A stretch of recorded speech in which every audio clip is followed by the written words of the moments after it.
Welcome to Morgantown, where it's senior day for prolific quarterback Pat White. The school has honored him with a whiteout crowd, and the weather conditions have cooperated as well. It's an all-white night in West Virginia.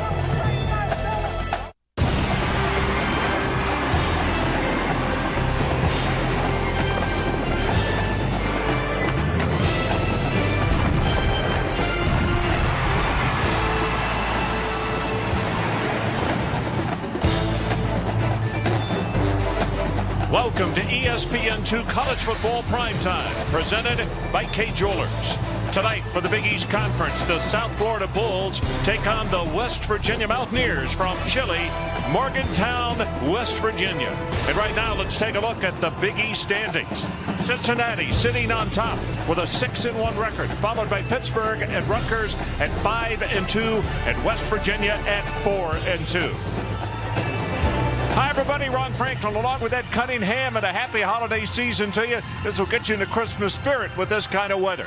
I'll tell you what else will get you in a great spirit, and that is the fact that tonight Pat White, among 17 other seniors playing their final game, he may be the greatest of all the Mountaineers that's ever worn the uniform. It's been an amazing week around Morgantown as they've honored this young man, as they should. A good young man. He gets his degree next week. And who can forget some of the great wins that he has engineered here? Remember, go back to that 2006 Sugar Bowl against Georgia, shocked the college football world and showed that the spread offense was here to stay. And then, of course, last year when this place was in disarray, when Rich Rodriguez was leaving for Michigan, he went out into the desert and put a big win together against Oklahoma in the Fiesta Bowl. Two of the greatest wins in the history of this great program. Not only Pat White, and we get to see him for the last time tonight, Grothy, the starting quarterback for South Florida. Folks, both of these guys can hit the 10,000 total offense yard mark tonight, which is incredible. And it's never happened in this conference. So we've got two guys who may do it in the same night. Now, the bad news for Patrick White, we mentioned he's a senior. This is his last regular season game, is Matt Grothy is just a junior. So even though Pat White will end his career as the Big East leader in total offense, have a feeling Matt Grothy is going to catch and pass that next year. Well, as we mentioned, it's a very special night, senior night, and they are being introduced right now. And in fact, let's join Travis Jones, and we're going to hear the ovation given the last 4 or 5 guys. I think you'll be interested in the attention White gets here tonight. A long snapper from Princeton, number 46, Adam Hughes.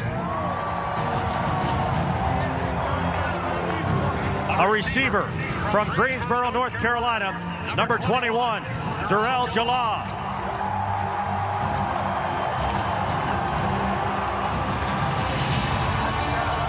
A defensive back from Whistler, Alabama, number 2, Ellis Langster.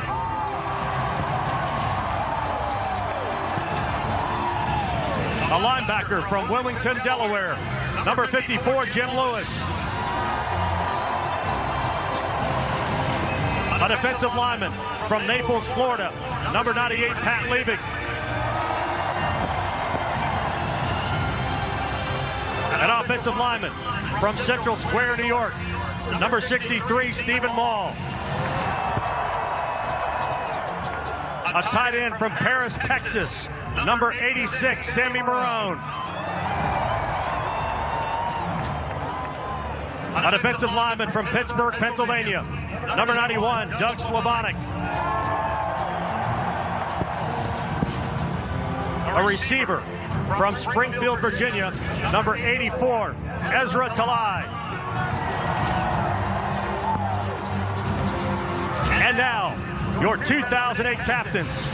A receiver from Tampa, Florida, a member of the Football Coaches Association Good Works team, number 83, Tito Gonzalez.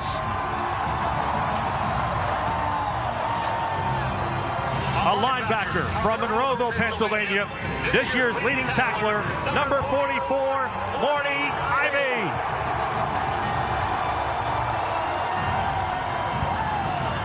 A kicker and punter from Plum, Pennsylvania, a Ray Guy Award national finalist and the school's all-time leading scorer, number 40, Pat McAfee.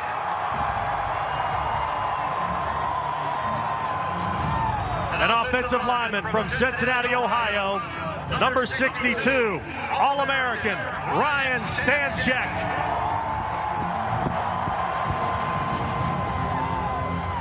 And And a quarterback from Daphne, Alabama, the holder of 16 WVU, Big East, and NCAA records, and the nation's all-time quarterback rushing leader, number 5, Pat White.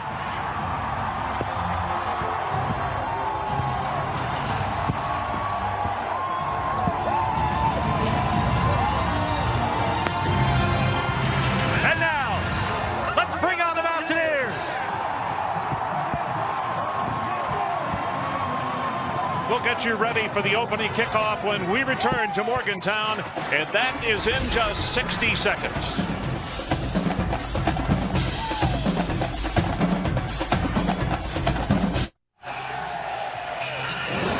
Welcome back to Jimmy D Week on ESPN and the battle to wipe out cancer. It was Jim Valvano who memorably told us to never give up. The weather for tonight, and it's going to be a cold one. The temperature will continue to drop. It is 28 degrees right now. It feels like 21. And for the forecast, more snow.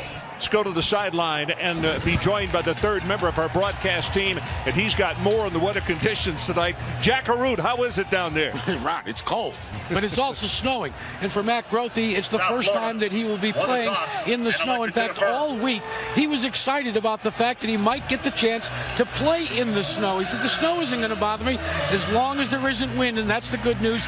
There isn't. Hard to believe, but he is an Alabama kid. Pat White has never played in the snow either. I asked him, I said, well, what about the cold? He says, Jack, the cold doesn't bother me. The first thing I do when my defense goes out, I find a warm spot on the bench. I'm going to go try and find one now myself, okay? Okay, Jack.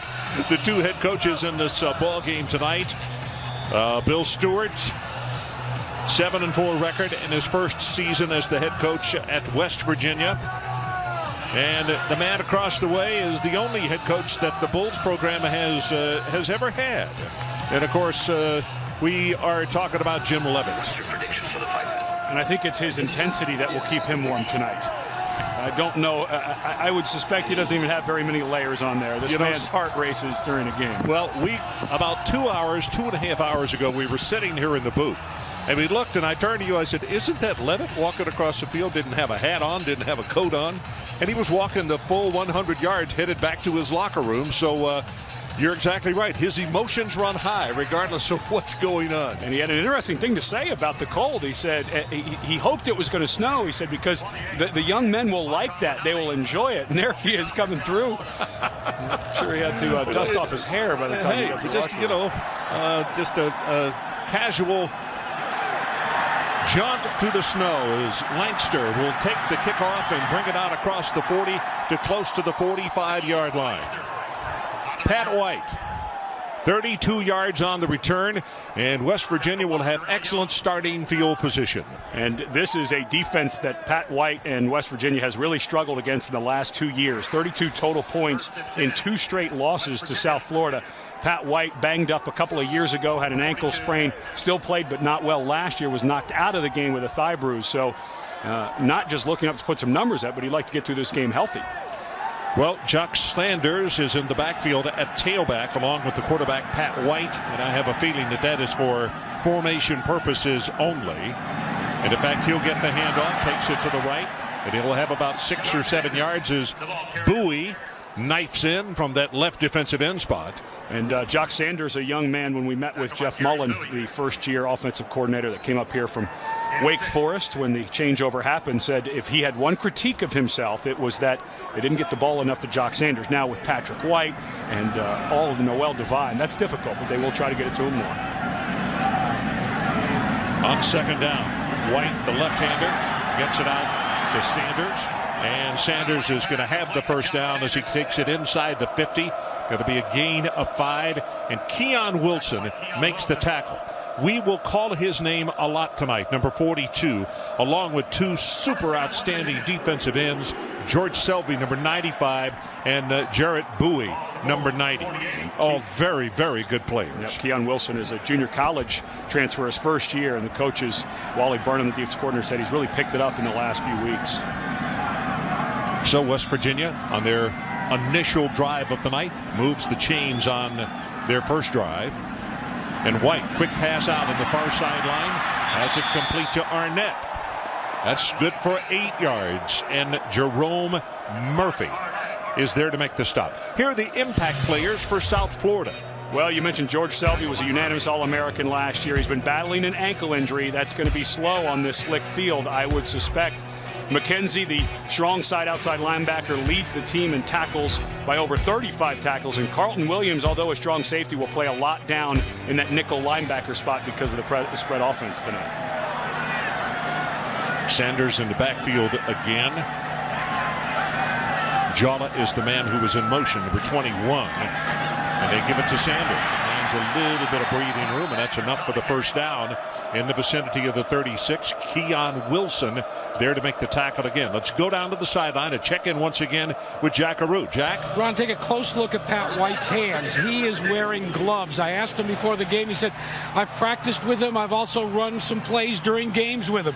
He says, you got to remember, I'm a big Pittsburgh Steelers fan. He says, doesn't Ben Roethlisberger wear gloves? That's a good point. Yeah, it is. Well, pumps it once, looks back to the other side, and he's going to run it. And he is totally dangerous from this posture. And he's close to the first down as Jerome Murphy will stop him after a gain of 10.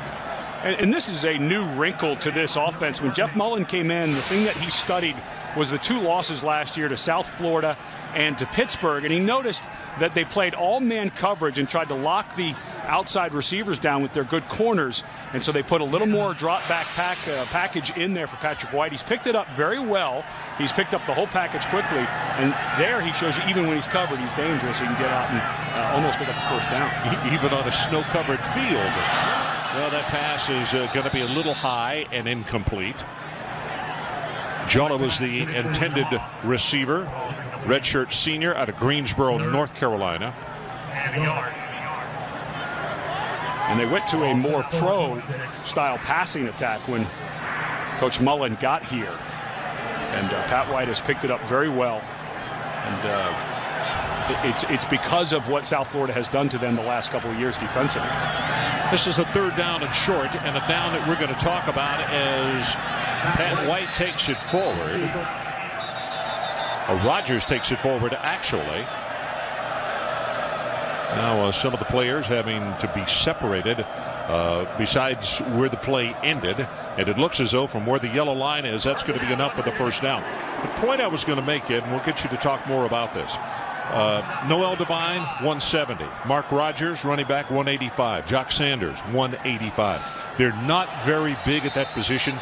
They don't run a lot of tight ends into their ball games. The ruling on the prior play is under review.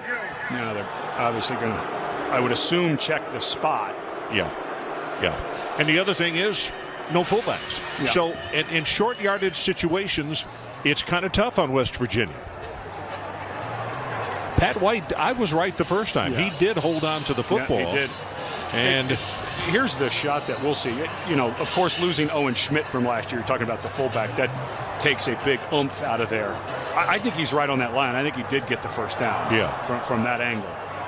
Remember, it has to be indisputable video evidence. But you cannot discount losing a guy like Steve Slayton, who's gone on to the next level and is playing sensationally well on Sundays now. But you lose Owen Schmidt. And that option attack is something they kind of had to change a little bit. Well, the official review continuing, and here comes the verdict. After review, the play stands is called on the field. First down. Bill Stewart says yes. I'd like that result there. You could see Pat White. He was being scooted along the ground because of the ice. Yep. After he was stopped. But the forward progress had been enough. And he's got his cleats on. Pat White will go with a couple of different shoes on this surface, but because it is slick, he's wearing a little bit of a longer cleat tonight. You and Jack and I had lunch with him yesterday, and he talked primarily about wearing straight tennis shoes. But I guess with the ice and snow, a little different situation as Sanders knifes his way through for a gain of 5. Tackled by McKenzie. Right now he is 16 yards away from that 10,000 number. You see the rushing and passing, excuse me. Yep, and he is the NCAA's all-time leading quarterback rusher. He passed up Brad Smith earlier this year.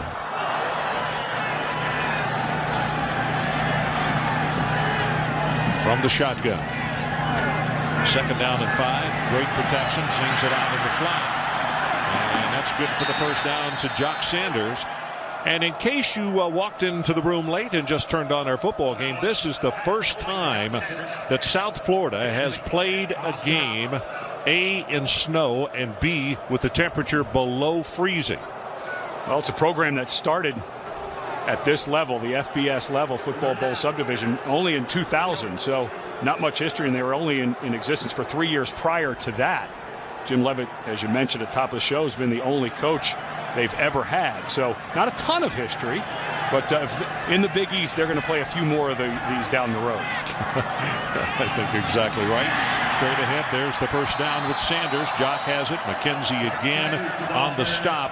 And you know, this may not be aesthetically wonderful, but with the footing as it is, and quite frankly, the footing on this surface is very good for the conditions.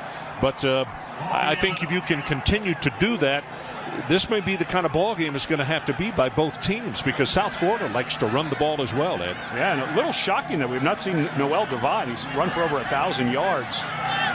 No indication that he was hurt before the game. Just a shock we haven't seen him yet in this type of game. Well, they want to throw back, and they do. Got a man open at the goal line. It is caught by Urban, and touchdown, West Virginia.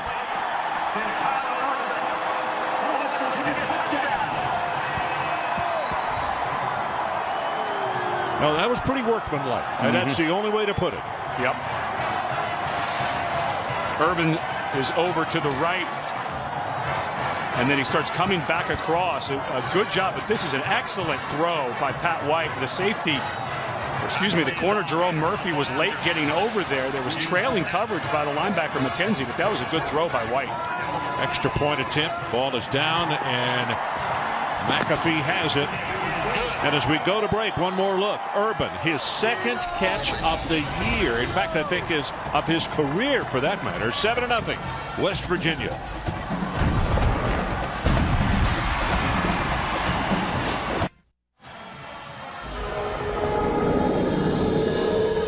Tonight's ESPN2 college football is presented in high definition, live and in color. Well, how about 10,000 on the nose for total offense after that drive, getting it into the end zone. And exactly 100 touchdowns as well accounted for. Isn't that something? You almost want your career to end right on that number. And for Urban, his 2nd touchdown catch, and only his 2nd catch of his career. So pretty good start for him tonight as well. Reason for the smiles on the bench. Time now to get a look at the Bulls on offense. Very high kick. It's a spinner taken at the 13. Bogan. And Bogan is going to be stopped just as he crosses the 30-yard line. Good for 19 on the return. Matt Grothe from Lakeland, Florida. And he has had an ankle problem. And he tried to cover it up a little bit on the phone conversation the other day, and then he actually said they had to do some work on it last week at halftime. Yeah, last week against Connecticut, a game that they had lost 3 in a row. They really needed put a little medicine in there to numb it up, and he took over a little bit more. He's so much better when he can run, if they can get some running in. So let's see how mobile he is on that bad ankle. Straight ahead with Mike Ford, and not much doing as that entire defensive front. Chris Neald, a redshirt sophomore, is the man who leads the way, number 90, and it's good for about 3. You can see the snow continues to fall, and that actually is the forecast for the rest of the evening. Now, we are fortunate in the fact they're not talking about heavy snow. If it just continues like this, probably won't be overly bad. The footing so far has been tremendous. You got to wonder if South Florida comes out after sitting on the bench because of that long drive. They might be a little stiff right now. Yep. Williams, right side, 2 yards. It's going to be 3rd down, and they need to take it down to the 39. Well, the starters on defense for West Virginia, you'll see the scroll, and there's Chris Neald, the redshirt sophomore. And they align in a 3-3-5. So 3 down linemen, typically 3 linebackers, and then 5 defensive backs. Of course, one of those safeties, the boundary safety, will come down around the line of scrimmage. So it'll become more of a 3-4. But now you see the 4 down in a 3rd down situation to get the 4th pass rush. Grothy. Good protection, has a one-handed catch, A.J. Love, and I promise you the quarterback is in love with Mr. Love after a catch like that. And Love, a young man, just a sophomore, that the coaches were talking about just running a crossing route, wait for it to clear. What a nice grab. Wow. Well, you know, Jack was talking about those gloves. And that Pat White is wearing. You know, they outlawed Stickum many years ago, but I'm here to tell you that those new gloves that the guys wear, you go to shake their hand and you're not going to be able to get your hand away from those. It's just like when Lester Hayes used to be dripping with Stickum. You could swat a fly and take it out of the air and it'd still be alive. They are. I'm telling you that the consistency on that glove is exactly like fly paper. It's exactly what it feels like. That was Mike Ford on the carry, and he's going to wind up with a gain of 4. And Ford, a young man who came into camp a little bit out of shape. He's a bigger guy, almost 230 pounds. And then he battled an ankle injury. So he was out all of last year, which set him back and also set his team back because he's a big, strong runner, and he runs very hard. Gets the handoff, bounces it outside, has the first down, and an ankle-high tackle is going to stop him right there. It'll be a gain of 5, and Brandon Hogan was the man who rolled underneath him to stop the run. Well, you don't often see a 5'7", 200-pound fullback, but for South Florida, watch right there. That's Benjamin Williams. Now, it's not much of a block, but he is the toughest guy on the team. Every coach, when you talk to the South Florida folks, talk about Benjamin Williams and the job he does. Bench presses, 430. At 5'7", yeah. 5'7", 200 pounds. Squats 660 pounds, over 3 times his body weight. He's a powerful man. Well, it's a first down. Jamar Taylor in the ball game, and he gets the carry. He'll have it for a gain of about 7 yards. Jack Arute, what do you have for us? Well, you're talking about Ben Williams and his prolificness in the weight room. You know, this all started when he was cut from the baseball team in high school, and he was looking for a spring sport. At his high school, they had competitive weightlifting, and he became, and I quote, a freak. You quoted it, and he says he's used it now in strength and conditioning, and he's still a freak in the weight room. Grothy with the play action. Rolling the pocket, throws it complete. And that's a nice job by Ben Williams, the young man we're just talking about, to hold on to the football. The pass was a little bit high, but it's enough for the first. And a nice job by Williams. He's blocking on the edge. This is kind of a sprint out for Grothy.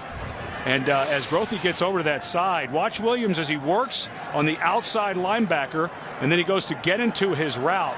And that was a little bit of a blown coverage there by Sidney Glover. Glover decided to go up to try to hit Grothy and instead stayed with Williams, but a nice job.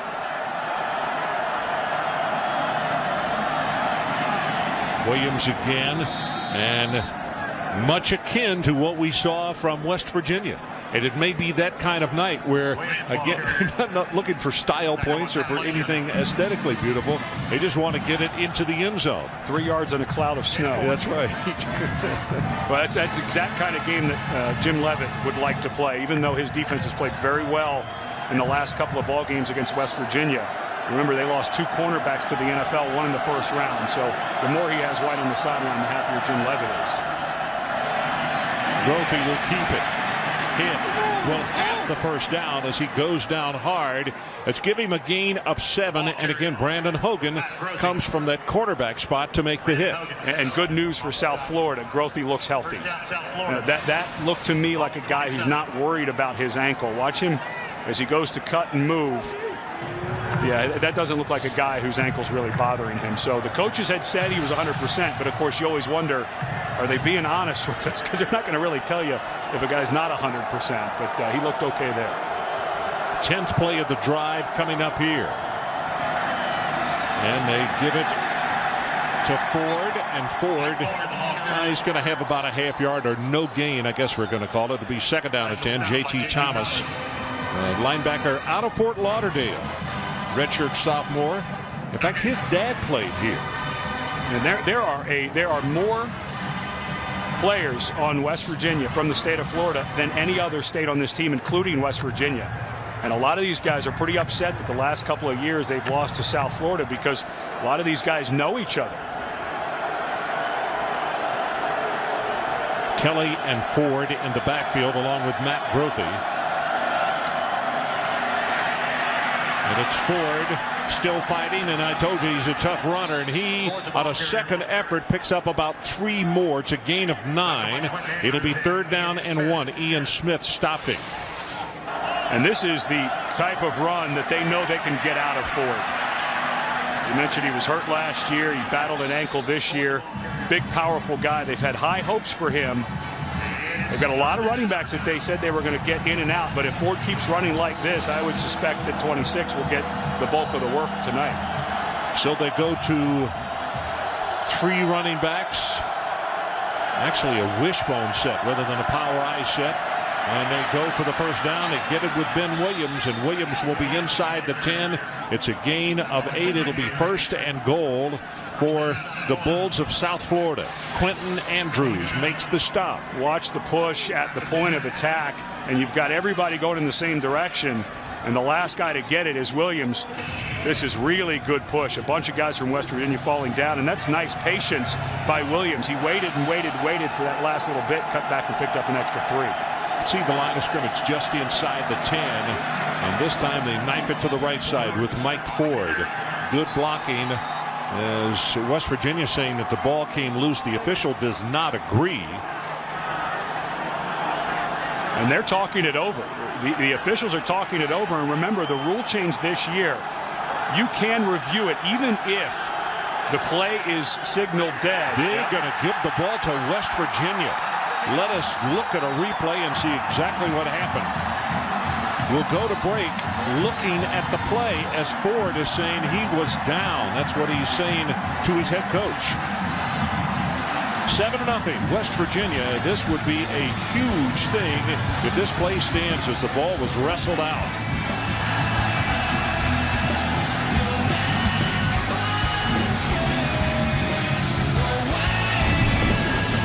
Fans. ESPN's College Football Primetime is presented by K Jewelers. Every kiss begins with K. And in part by the auto parts experts at AutoZone. Get in the zone. AutoZone. Yes. So welcome back, and the ruling on the field was confirmed, and it was Glover who caused the fumble. He made the tackle, caused the fumble, and made the recovery. That's 3 pretty big stats right there, in all in one fell swoop. A tough break for South Florida. Had a wonderful drive to answer West Virginia's first and then turn it over. Jock Sanders comes off right tackle for about 3. By the way, that is South Florida's 9th lost fumble of the season. Glover, excellent job. Never gave up on it. He had it right from the start. Sometimes you just find that ball right in your hands when you're going to make the tackle, and Glover just continued to work it until it came out. Nice job. You know, interesting, the last 2 years that West Virginia has played South Florida, they have been scoreless. The Mountaineers have in the first quarter. This run right here is not going to go very far, and it's McKenzie who is there to mess up the works, and it's going to be 3rd down and long. Pat White. 35. Ball to 10. Exactly 100 career total yards and 100 total touchdowns responsible for. That's going to change probably on this play, but that's a pretty neat stat line to have. Yeah, it is. Now they got to take it out to the 15-yard line to hold on to the football. Here comes pressure, and he's going to go down with a sack. And there's George Selby, one of those 2 tight or the defensive ends that I talked about. He was an All-American last year, and he gets doubled so much, but he is a load. Sometimes even double teaming him can't get the job done. And here's, what a great get off. Wow. Wow, did he get off that ball. I'm not so sure he didn't know the snap count. Selby, he's a crafty guy. He may have listened in because it looked to me like he knew that snap count. Pat McAfee standing with his heel almost at the base of that end zone.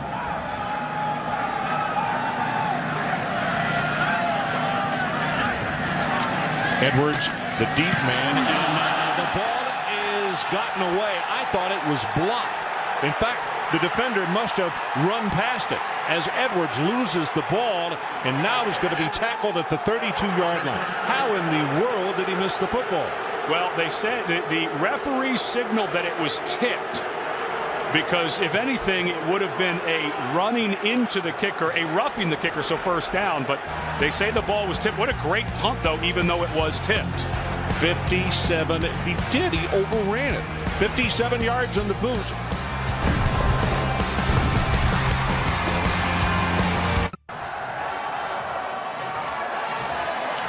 So we are back, and in the split screen, you see the punter for West Virginia. And Jamar Taylor on the right, and he's the man that overran. Watch how far up the leg he hit. I mean, he's past the football. Yeah, he didn't go to the point where they kick it, and I don't see where that ball's tipped. So this should have been a roughing. Unbelievable kick by McAfee. He's a 69 yards is what they're giving him credit for now because of where the ball was fumbled until possession was maintained. I didn't see the ball move. It came out as a spiral. I don't think it was touched. So this should have been a roughing. And that's exactly what McAfee's asking for. The ball's not touched. And Bill Stewart, he should be upset. This should be a first down for West Virginia out around the 20-yard line and continuing. The defender did not touch the ball. Therefore, we have roughing the kick, personal foul, roughing the kicker, number 33 on the defense, 15-yard penalty, first down. That is the absolute right call, and that is why you have touching of a kick is a reviewable play, and I think they got that call absolutely right. I applaud them for getting it right. I know that Jim Leavitt's losing his mind right now, but to me this is the absolute right call.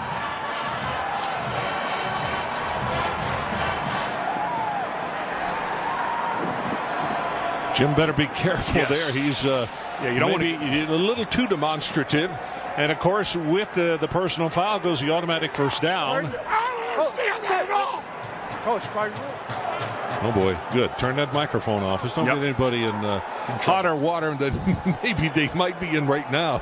But that is the right call. That's the referee, Dennis Pennigan, who's explained to him, Coach, the rule says we can review whether the kick was touched or not. If it's not, we have to call it. And he's absolutely right. I think this is the right decision. And you're right, too. Coach Leavitt's got to watch it. They've already got 15. Yeah. They just had the fumble where they were going in to score. West Virginia now gets the ball back. He doesn't want to give them another 15. Again, it's Jock Sanders lining up in the backfield along with Pat White. West Virginia leads at 7-0. You can see we have 80 seconds left to play in the opening quarter.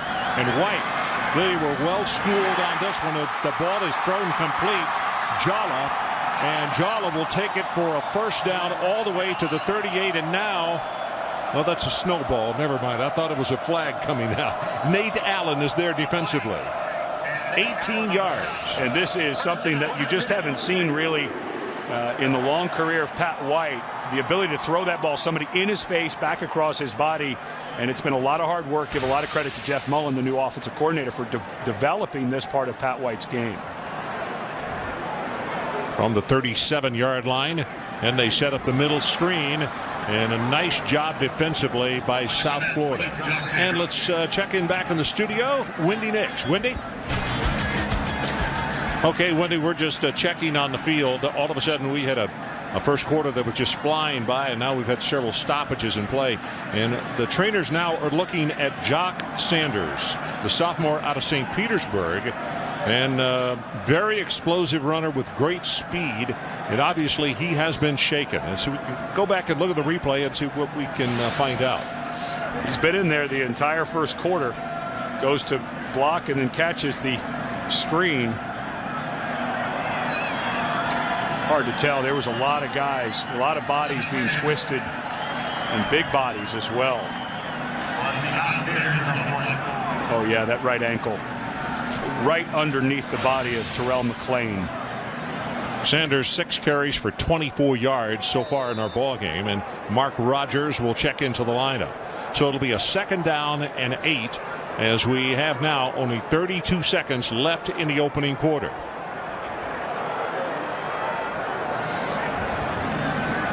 See blitz coming off the corner, and White gets it out in the flat, and I mean the pass is just dropped by Kovacs.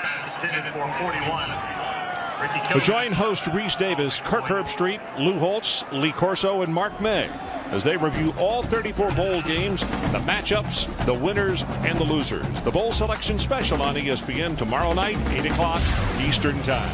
I'm really surprised we have not seen Noel Devine in the game. He's rushed for over 1,000 yards this year. Unless there's some kind of suspension we didn't know about. We had lunch with him yesterday. No mention of any injury whatsoever. So not quite sure why he's not playing. Pat White over the middle, and he threw that one just a little too hot and a little high. Jala was the intended receiver, and that'll stop the clock with 9 ticks showing until the beginning of the second quarter. And Jim Leavitt has to be very happy with what his defense has done. They had a turnover. They got what was supposed to be a 3-and-out, but of course then they got the roughing the kicker, and now they get their second 3-and-out in a row. Effective. Marcus Edwards is the deep man, number 11. And remember, on the last one, he had a little bit of a problem fielding the punt. And in this kind of weather, understandably so. Here's the boot. This is a line drive. Edwards makes it on the run. Gets by 1, gets by 2. And now he is not going to get outside on the right as he really got smothered. It's going to be 41 on the punt and 4 on the return. So let's take a timeout. That is the end of the first quarter with our score: West Virginia 7 and South Florida nothing.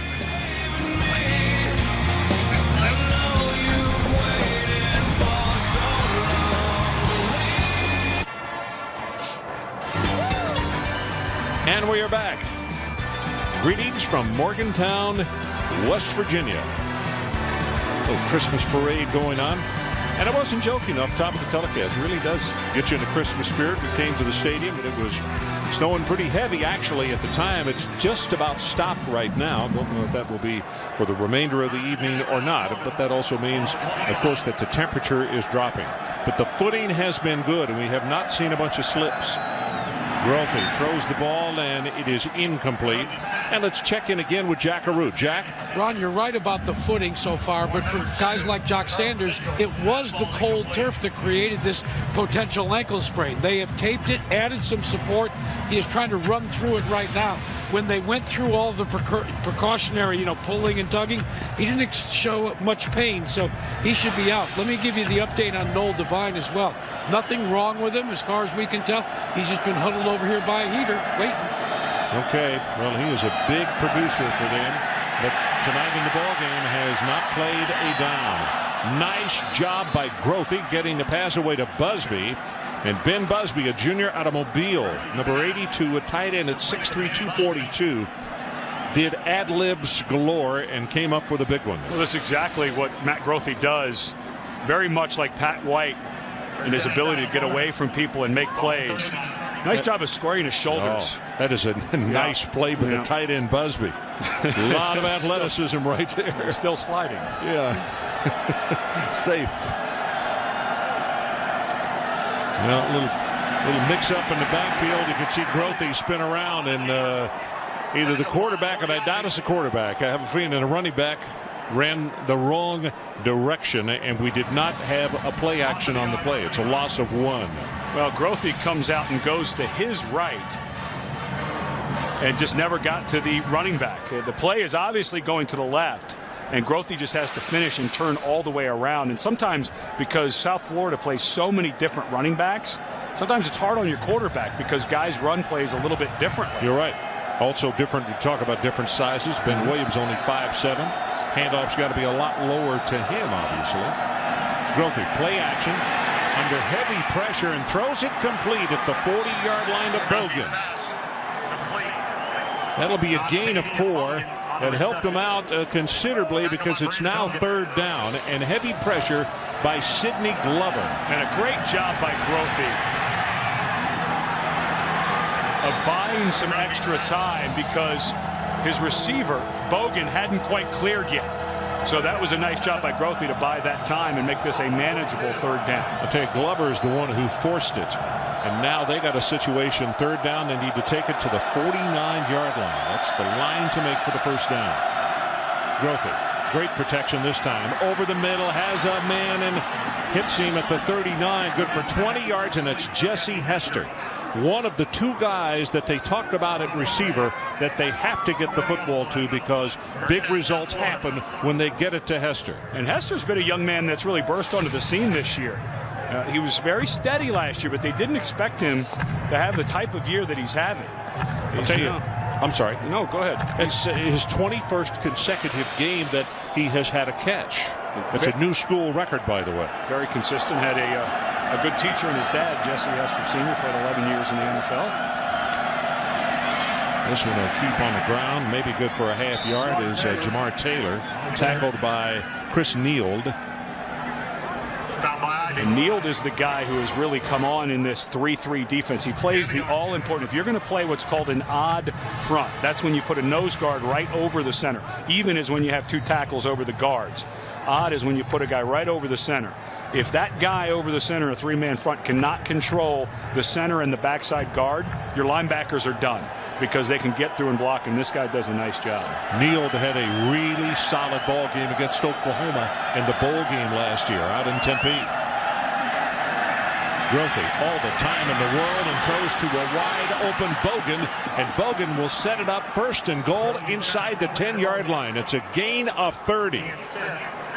And this route takes a long time to develop. Bogan lined up, and it's just a chase route. He's chasing behind Carlton Mitchell, and then just as soon as Mitchell clears off, Bogan does a good job of slowing down, and it pushed the zone so that he had a place to settle down. The good protection allowed that to happen. Now they go with the running play to Williams, and Ben Williams gets hit and spun around. He'll gain about a yard and a half. It is goal to go. It'll be second down. LeJour, Pat LeJour, sophomore out of Bethesda, Maryland, making the tackle, number 31. And LeJour in there because it looked like Anthony Leonard, the usual starter middle linebacker, was not going to be able to go. They already lost Reed Williams to two shoulder injuries earlier in the season, so they're moving through some guys at linebacker right now. Williams and Ford this time are the setbacks. Takes it to Ford, throws for the end zone, and a little too far. Marcus Edwards, the intended receiver.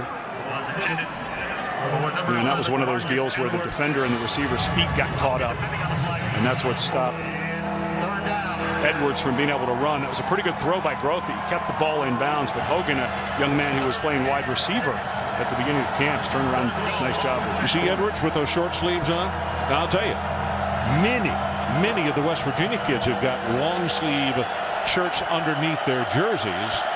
A whole bunch of the South Florida kids are going macho, man. It's their first time below freezing. We'll try it out. May change at halftime. Keeper Grothy, touchdown South Florida.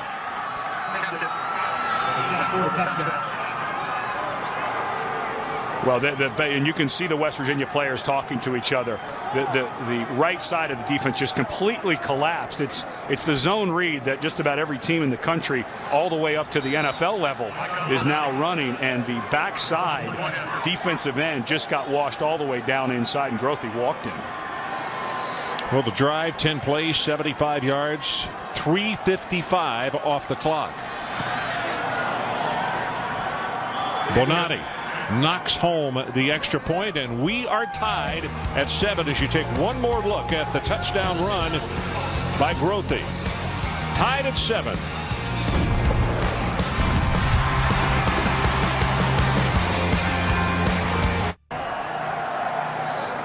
South Florida 7 and West Virginia 7, and let's take a look at tonight's AutoZone playbook.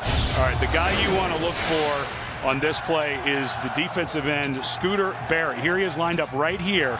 Now watch, as the running back goes this way, he's going to chase, but watch Grothy go right by him. Now the interesting thing is, Barry chases what he thinks is the ball, but watch, right when he realizes that the ball is not in the running back's hands, That's the old dag nabbit, He slaps his hands together and thought, man, I just absolutely blew it. He just knew it right away when he got to the ball carrier and said, wait a minute, that was a zone read. I should have stayed right where I was at defensive end. I was chasing the wrong guy. And he ran right by me. Yep. We had a chance to visit with Scooter yesterday, very bright young man. He saw a ghost, as they say in coaching parlance. This kick's going to be returned from the 27. This is Langston. And cuts it back inside. Picks up another 6 or 7 yards. Wendy Nix. Let's check. Okay, Wendy. Well, for the first time tonight, Noel Devine has checked into the lineup. The sophomore out of Fort Myers. And it'll be a keeper by White as he faked it to Noel. By the numbers on White tonight, 6 of 9 throwing, 47 yards, and he has scored a touchdown. And his completions are to 4 different wide receivers. Yep, this is obviously a totally different offense than what was run by Rich Rodriguez and his staff before they took off for Maryland. Bill Stewart went and got Jeff Mullen out of Wake Forest. Excuse me, Michigan. Yeah. Took off for Jeff Mullen from Wake Forest. He was a quarterback's coach there for 7 years. White pressure from behind, didn't feel it, going to be sacked. And that is number 90, Jarrett Bowie. Now, a point on Bowie. He is very, very good by his own rights. But because Selby gets so much attention, a lot of times he winds up getting single attention and maybe a little bit easier time. It helps it. And the key is when you have a guy like George Selby who's going to draw some help, then the other guy has to step up, because if he can't do it, now you're dead. Now you're just not going to get any pressure whatsoever unless you blitz. So give Bowie credit for at least stepping up and doing it when he can. Well, middle screen. This is Noel Devine. Puts the head down. You could hear the crowd coming to life, because when he gets the football at his size with that speed at 5'8", 170, he can really do wonders in space. Great job last week by Pitt. 1.4 yards per carry they held him to. And Pittsburgh and South Florida for the last 2 years have absolutely had West Virginia's number, offensively at least, and shut them down. Now there's Devine gone to the sideline now with a 4th down situation, and they punted away with McAfee. Now a little bit of that rugby punt, and he gets the forward roll, and picked up by Edwards at the 12. That's one paving block, and then it'll be the end of the way at around the 23-yard line. 43 yards on a kick and 13 on the return. We'll take a timeout. West Virginia 7 and South Florida 7.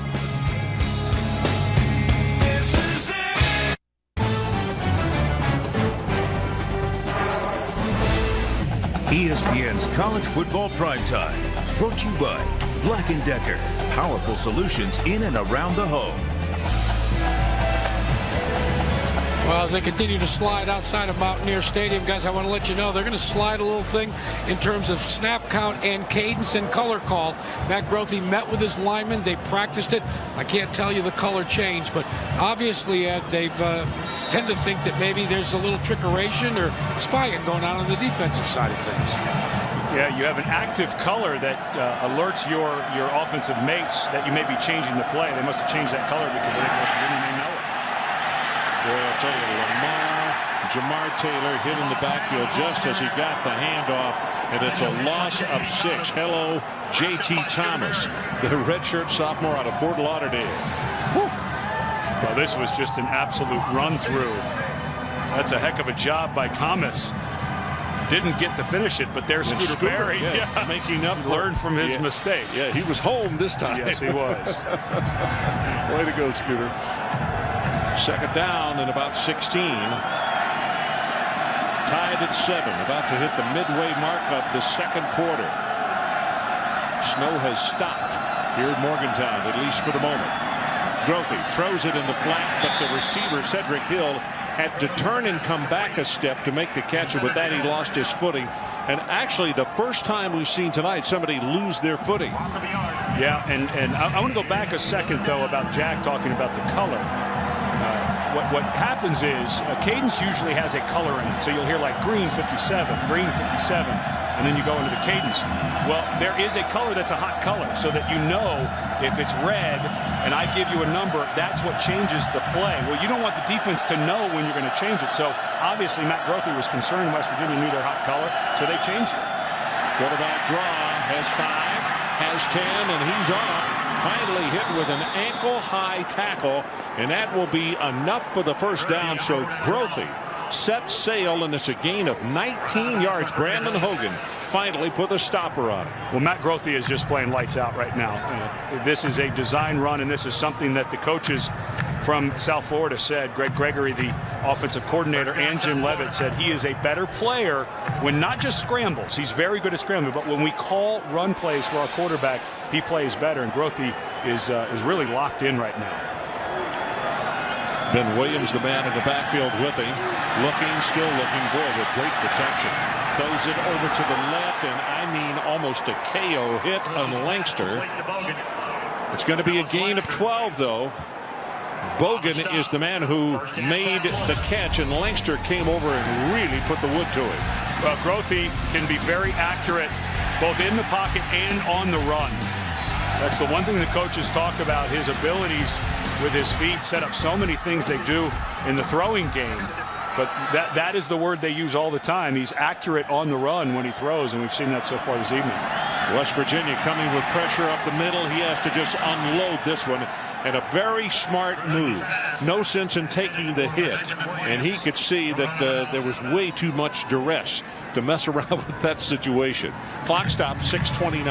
And, you know, in that slide that South Florida went on, they started out 5-0, and then they went on a tough run there, lost 3 games in a row. For a while there, Grothe started forcing the ball, and the coaches felt like it was him trying to do a little too much because of the struggles of the team. Well, you could see Matt Grothe says, we want a timeout, so we'll take it with him. Tied at 7, just under 6.5 minutes until halftime. We'll be right back.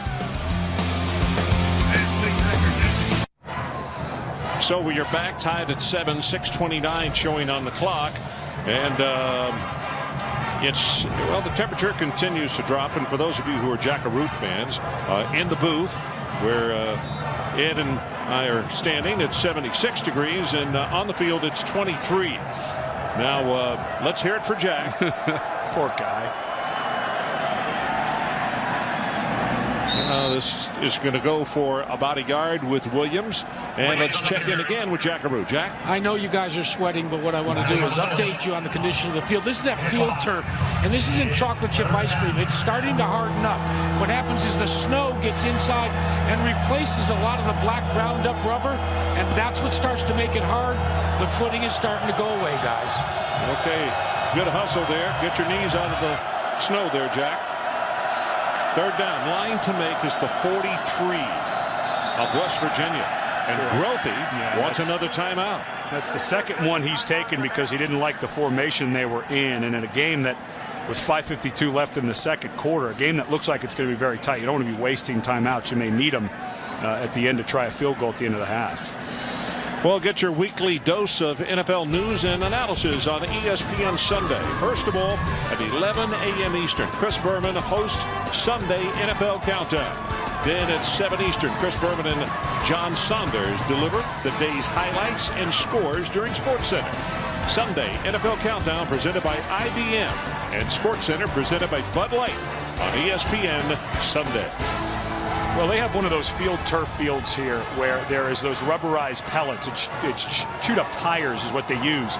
And those pellets that you see that they got swept out of there are what give you some of your traction. Well, if that's being replaced with snow, you've got the longer blades of the synthetic grass. Well, now you basically have precipitation, water on those blades. So you're going to start to see some guys slip as they make cuts. Well, third down. And still the line to make the 43. Grothe, far sideline. Got man coverage, and A.J. Love, the intended receiver, well overthrown. So South Florida will have to give it up.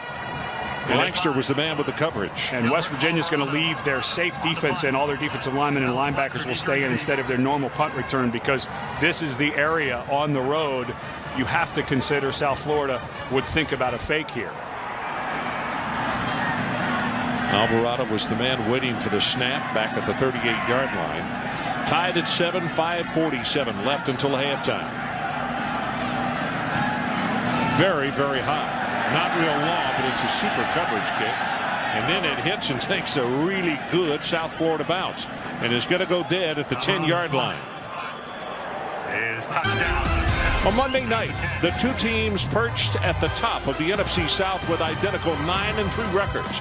Tampa Bay and Carolina on Monday Night Football on ESPN at 8:30 Eastern Time. Coverage begins at 7 o'clock with Monday Night Countdown delivered by UPS. Ron Franklin, Ed Cunningham, Jack Arute coming to you from Morgantown, West Virginia. Pat White, the quarterback for this football team, playing his final game in a Mountaineer uniform here at home. They go with a running play straight ahead. And that is Noel Devine. And Noel, with a burst of speed, is going to have close to 11 yards on the carry. They're going to say officially it is 12. You know, I wonder if Noel maybe, you know, they said it was not a suspension. Did not play at all in the first quarter. And, of course, Jock Sanders started at running back. It looks like they've now moved him almost permanently to the running back position. But this man's so explosive, you wonder if he wasn't maybe in the doghouse a little bit at the beginning of the game. They've got him out at wide receiver right now, and Pat White is the only person in the backfield. And they're trying to run Pat White to the right side, and boy, South Florida was right there to sniff it out. Wendy Nix, let's check in with you again. Okay, Wendy, our situation, we're tied at 7, and the running play will go for maybe a yard, and that's it. It's going to be 3rd down and very long for West Virginia. Craig Marshall defensively. And now this is where the development of Pat White as a quarterback that's gone on throughout the season has to show up. Because this is a situation where you're not going to catch South Florida off guard. They're going to drop back into coverage. I would doubt they'll bring pressure here. So now White will most likely have to stand in the pocket, which is all new for him here his senior year. 4 wide receivers to his left. White sets up, throws, has it complete at the 30. And I don't know if the second effort, I think he got knocked out of bounds. I'm speaking about Arnett. It's a gain of 7. That's not going to be enough for the first down. If you're Bill Stewart, do you take a chance this deep in your own territory? I don't think you should, because just the momentum of the game. And let's take a look. Arnett cut off his route a little too early. He's got to get that closer to the sticks. And he tried to stick it out late. The crowd booed because I thought it was a bad spot, but I think that was a good spot. Jerome Murphy was not allowing him to take it any further. But your point that you made was right on the fact that he cut the route off just a little too soon. And a good throw by White, though. That's exactly what you need. And that's something that Pat White has not been able to do up until this season, not really asked to do it. Boy, McAfee booms this one. All the way back to the 11-yard line is Edwards. Tries the far sideline, and he just runs out of bounds. 55 yards on the kick, 11 on the return, and there is a flag down.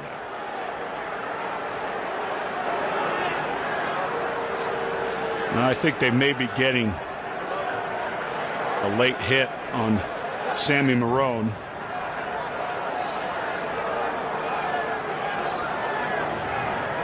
There was a little bit of back and forth jawing over there, but I think it might have been on Marone. There is no penalty for a late hit.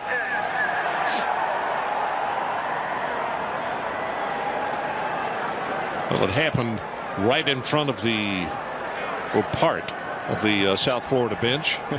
And Jim Leavitt is not making friends with the officials tonight. I don't think that they're going to be going out for dinner later. Well, he's trying to get his fair share, and I don't blame him. That's part of his task as a head coach. New line of scrimmage. They will take it over at their own 24-yard line. 3:15 left until halftime. Ford and Kelly in the backfield, and they keep it on the ground, and just not much doing with Mike Ford, tackled after a gain of 2.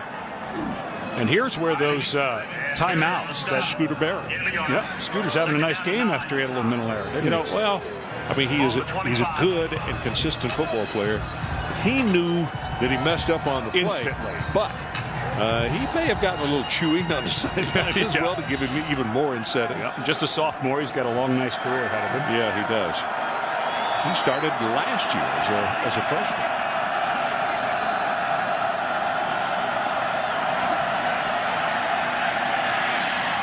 Gets this one off, and look at the white jerseys surrounding the receiver Mitchell.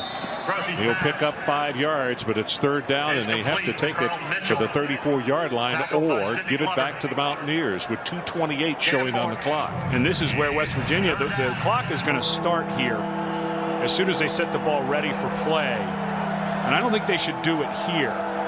But if they can get a stop here and it's 4th down, I think they should use one of their 3 timeouts before the punt. And for South Florida, remember they wasted those 2 timeouts. So if they get the 1st down, they're going to have to get into a nice hurry up here for the rest of this drive. South Florida 5 of 6 on 3rd down conversions tonight. Grothy throws it complete, and that is just enough for the 1st down. Gain of 6 by Edwards, and they'll move the sticks. That's an example of not cutting the route off too short. He ran it perfectly. No, but you know, Jack gave the report about Matt Grothy and how excited he was to play in cold and snow. Well, that's showing up because this ball is a bullet. He throws it down and away so that he knows the defender cannot get there. And that was an excellent job of cradling the ball by Edwards. Ooh, what a hit. Jamar Taylor ran through an opening on the left side, and then all of a sudden it closed up immediately. And that was Allen. Francho Allen making the tackle. Kind of surprised that South Florida, they're not in a hurry up with 1 timeout. I don't see why they would be taking this much time and calling running plays. This seems to be very counterproductive. Ben Williams, the lone setback this time. Grothy throws the ball. I'm not sure. Yeah, they're going to say he caught it. They're going to say he had possession at the 45-yard line. That's a gain of 15 by Marcus Edwards. And they better hurry and get this play off because I think this one might be reviewed. This was very close. Well, Marcus Edwards, 2 plays in a row. He's the inside receiver running the out cut. Let's take a nice close look. No, he did get a foot down. Boy, he did, and had control of it. Yeah. 2 nice catches in a row by Edwards. He had control of it. Well, that's fine to review it because it was that close. But yeah. But even the play before on the low throw by Grothy, the ball looked like it was about to hit the ground, and Edwards did a good job of pulling it back in, and that time showing strong hands of right when he caught it, not allowing it to move around. He had total control. Well, as they review it, the ball, if it stands as the call went, it will be 1st down at the 44-yard line. We have 69 seconds left on the clock, and we might need to start looking at the distances that the field goal kicker. It's a foot down, inbounds, 1st down. So it's going to stand. Yeah, and Maikon Benani, his career-long 49 yards. Yeah. Yep. So 13 of 19 this year. And there's the foot. And the part that is great is that Edwards does not, that ball does not move despite the best efforts of Allen to try to knock that out. But that's 2 good catches in a row. Edwards. Now you've got to figure South Florida with basically a timeout with the review. I would suspect now they will get into that hurry up, wanting to save that 1 timeout in case they have to bring Benani out. Benani is not good beyond 40. I shouldn't say not good, but he's only 3 of 8 in his career. Look to his left, pumped it once, now going to run. Grothy at the 40 will get out of bounds and stop the clock with 1:02. Hogan was there. Grothy is just, he's in the zone. They had a wide receiver screen set up to the left. He also had a throw that he was looking for deep to the left. All of them were covered. He brought it down and instantly found the sidelines, knowing he only has 1 timeout. Grothy's playing at a very high level right now. So the ball is just inside the 40-yard line. Straight ahead with the running play. That's a gain of About 10 yards on the play by Ben Williams, tackled by Slavonic. Now they're getting very close to the really good field goal range of Bonani. Yeah, I would think you'd want to get something down inside the 20 and then see if you can't take a couple throws into the end zone and then bring out Bonani. 45 seconds left until halftime. Grothy steps up and throws it complete at the 17-yard line. Mitchell then forced out of bounds at the 15. So it's a gain of 16 on the play. They've got exactly the setup you were talking about, Ed. Clock will stop because of where we are in the ball game. We're tied at 7 as South Florida trying to go in with a lead at halftime. Now, with that timeout, you can still try stuff. You can still try a draw. You can still throw something short of the sticks, short of the end zone. But you just have to be aware of that if you're going to hurry up. You don't want to eat too much more of this clock because I think you can get 4, maybe 5 more shots before you have to try it. Well, Grothy just called a timeout. And we'll take it with him. That's got to be the final timeout for South Florida. Tied at 7. We'll be right back.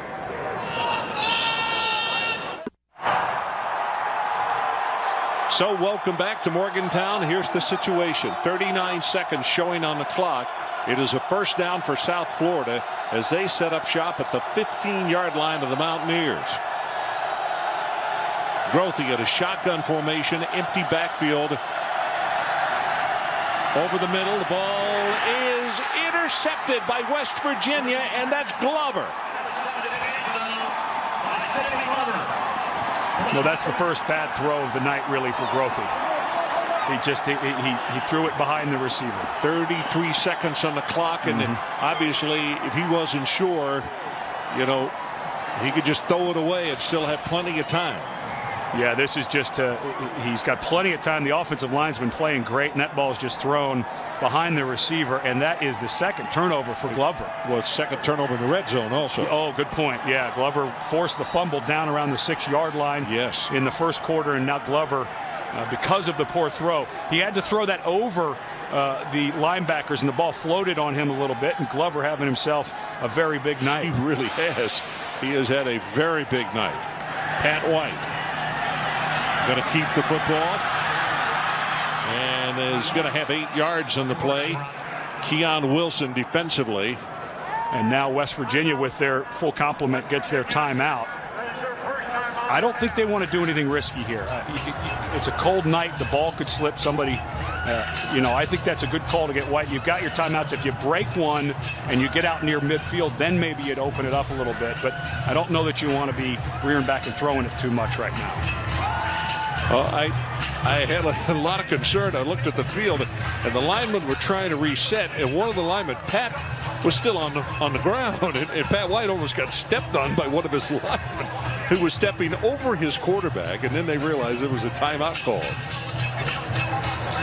There's a comparison on the night between Grothy and White. 12 of 17, 132 yards.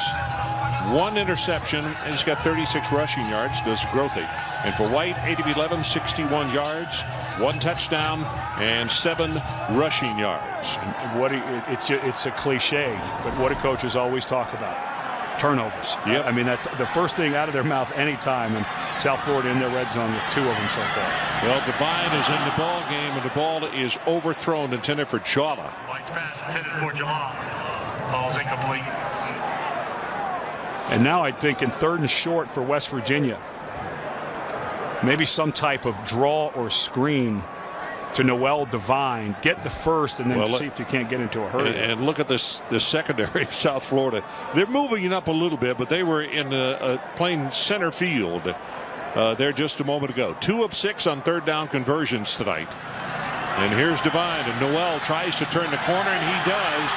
You got to be careful because he can score in a heartbeat now. 15 ticks left on the clock. That's good for 15 yards. Excellent job by Devine. He goes to bounce this outside, and this is just sheer speed because this is defended. The defensive end is right there. The outside linebacker, Tyrone McKenzie, is there to make the play, but he just flat out runs him and then does a good job to get out of bounds and stop the clock. So from the 42, White looking, goes on top, and a big collision at the 35-yard line, and a flag comes down. It's going to be pass interference called against South Florida.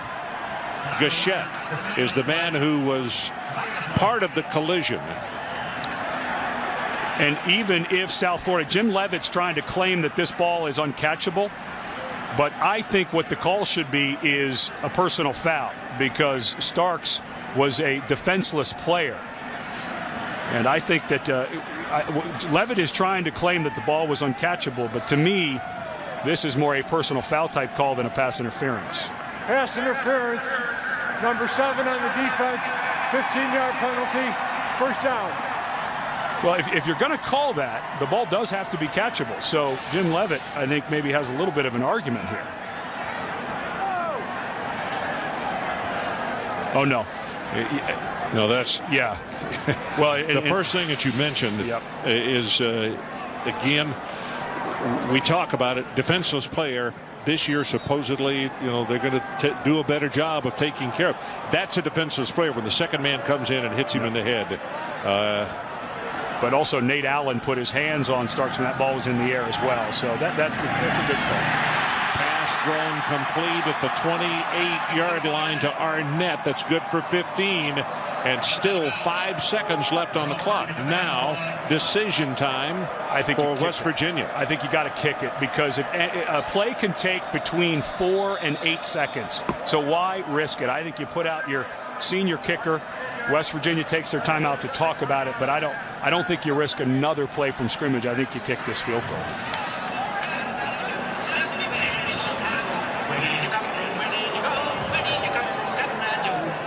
Well, when we talked to the head coach yesterday, we asked him about Pat McAfee, and by the way, he said he'd had more fights with Pat since he's been here than his wife. Pat is an opinionated young man. There is no two ways about that. He didn't mean fights, but disagreements. Yes. But we asked him, how much confidence do you have in him? And he said, I've got confidence in Pat McAfee from anywhere between, even 55 to 57 yards. Yeah.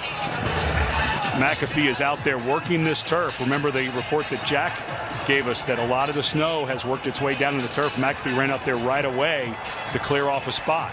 45 yards is what this is going to be, Ed. A 45-yard attempt from the far hash mark. High pass, good job by the holder. It's got a ton of distance, and it's got a ton of accuracy. McAfee, who, by the way, told us yesterday at lunch, he has never, as long as he's been a kicker, had the opportunity to kick a game winner as the clock is going out.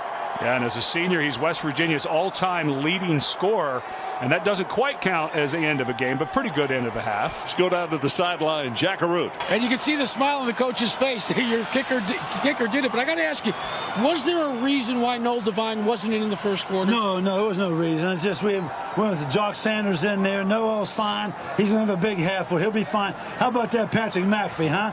Yeah, but let me ask you, how about your offense? It was good. It was effective in the first quarter, and then it kind of stumbled a little bit. We bogged down, Jack. They're giving us a certain coverage there. We just weren't ready for them. We're right on target. Just got to keep making plays, man. And keep drives like that, right? You betcha. Thanks, Coach.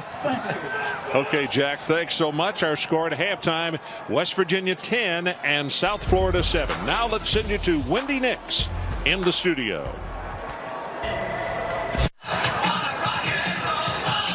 Welcome back to ESPN2 College Football Primetime, presented by Kay Jewelers. We're at halftime here in Morgantown, West Virginia, with our score, the Mountaineers on top by a count of 10-7. And what we talked about early on in the telecast actually came true, and that is semi-conservative because of the weather conditions, the field conditions, and everything. A lot of running, not a lot of scoring.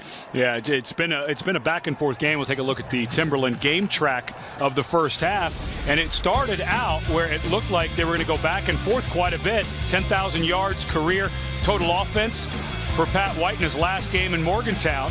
But then there was 2 fumbles in the red zone, both of them caused by Sidney Glover of West Virginia, forced a fumble and recovered, then the interception, and then a wonderful drive at the end of the half so that McAfee can kick the long field goal, another senior in his last night. So a couple of turnovers for South Florida in the red zone, but it's been a big night so far for the seniors here in West Virginia.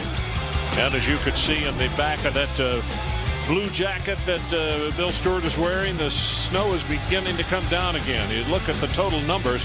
South Florida, 228 to 135.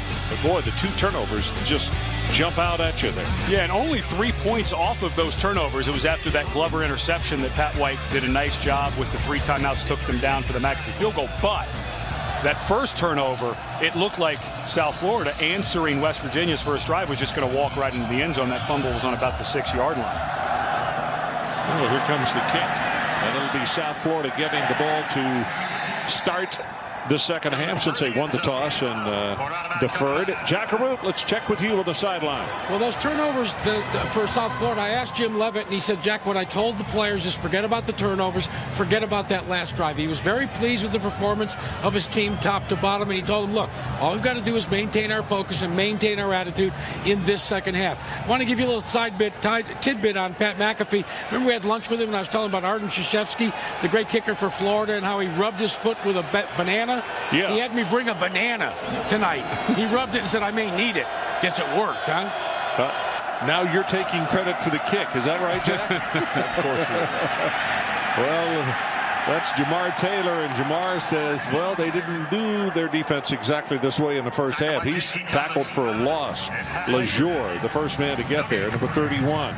Jamar Taylor, a young man that's finally healthy. He's been battling an ankle injury, and talking to Greg Gregory, the offensive coordinator, earlier in the week, they said, we're going to see what this young man's made of. They could see the numbers there on how South Florida has been outscoring their opponent in the third quarter. And West Virginia, that's been their big quarter as well. So good adjustments on the part of the coaching staffs at halftime. Grothy. It is intercepted, and a flag comes down at the 40-yard line. Lancaster got the football. Well, this is just another bad throw by Matt Grothy. So this is 2 bad throws in a row. You go back to the one. They may get West Virginia for pass interference on this. But that was just a bad throw. Pass interference. Number 80 on the offense. Penalty is declined. First down. Well, you can't blame Patrick Richardson for trying to knock the West Virginia defenders out of the way, because this ball not only double covered. Yeah, and Lancaster got a little push in there too, but he was playing the ball. So both the receiver and the defender getting a little bit of a push, but boy, I'm not sure why Grothy would let that thing fly with a safety and a cornerback in coverage. That's a big mistake. Well, we'll find out here shortly just exactly how big the mistake, because the Mountaineers have the ball at their own 49-yard line, leading by 3 points. And let's see if they stay conservative or throw it a little bit. Nope, they're going to keep it on the ground, and this is Noel Devine. The last drive before the half.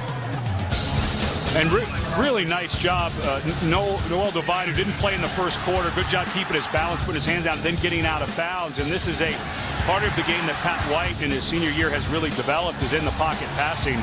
And then Pat McAfee, the senior, knocks it through. We saw him come out at halftime. McAfee, he was nailing him from 60. He was. Here comes pressure. Backside now. White's going to run. 45-40, 35 at the 30, and then being taken out of bounds by Jerome Murphy. 19 yards. Bowie was the man applying the pressure, and he flushed him out of the pocket. And it's plays like this that have put Patrick White into great company. He's the all-time leading rusher in college football from the quarterback position. And when he takes off, he's just got that smooth gliding. He's not, I think you underestimate his speed because it looks so effortless. Well, he took off last week against Pitt and did the same thing, scored from over 50, throws the ball, and now actually just threw that one and looked as though into the ground. And I think you've got to start talking about Pat White and what's going to happen with him at the next level in the NFL. And the 4 guys that he is above, Brad Smith, Antoine Randall, and Josh Cribbs, are all playing wide receiver type positions in the NFL. And I think that Pat has developed into a good passer, but I feel like at the next level, he's going to be one of those utility guys, I believe.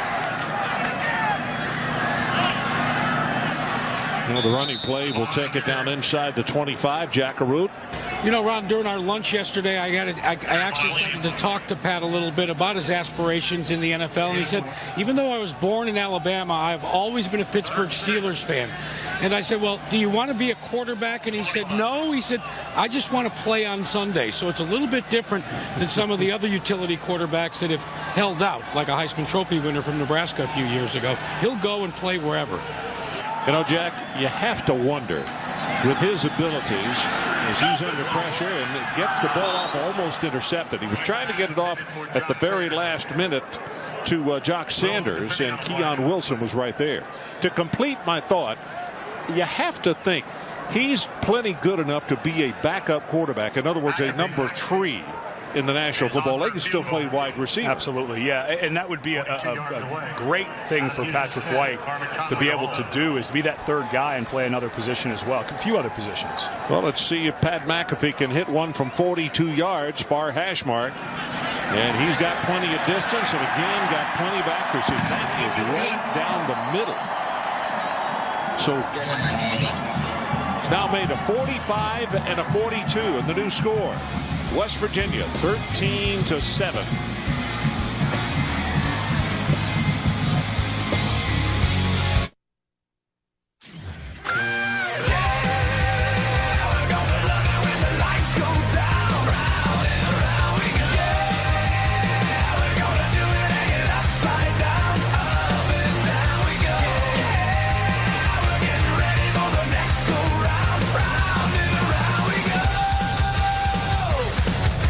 So welcome back to Morgantown, West Virginia. Right now it may be snowing as hard as it has snowed this entire evening. Earlier this evening we didn't have much wind. Now it's really swirling around. Some numbers on Grothe. Interesting. In interceptions, his first 7 games of the season, he threw 3 picks. In the last 5 games, he has thrown 11 interceptions.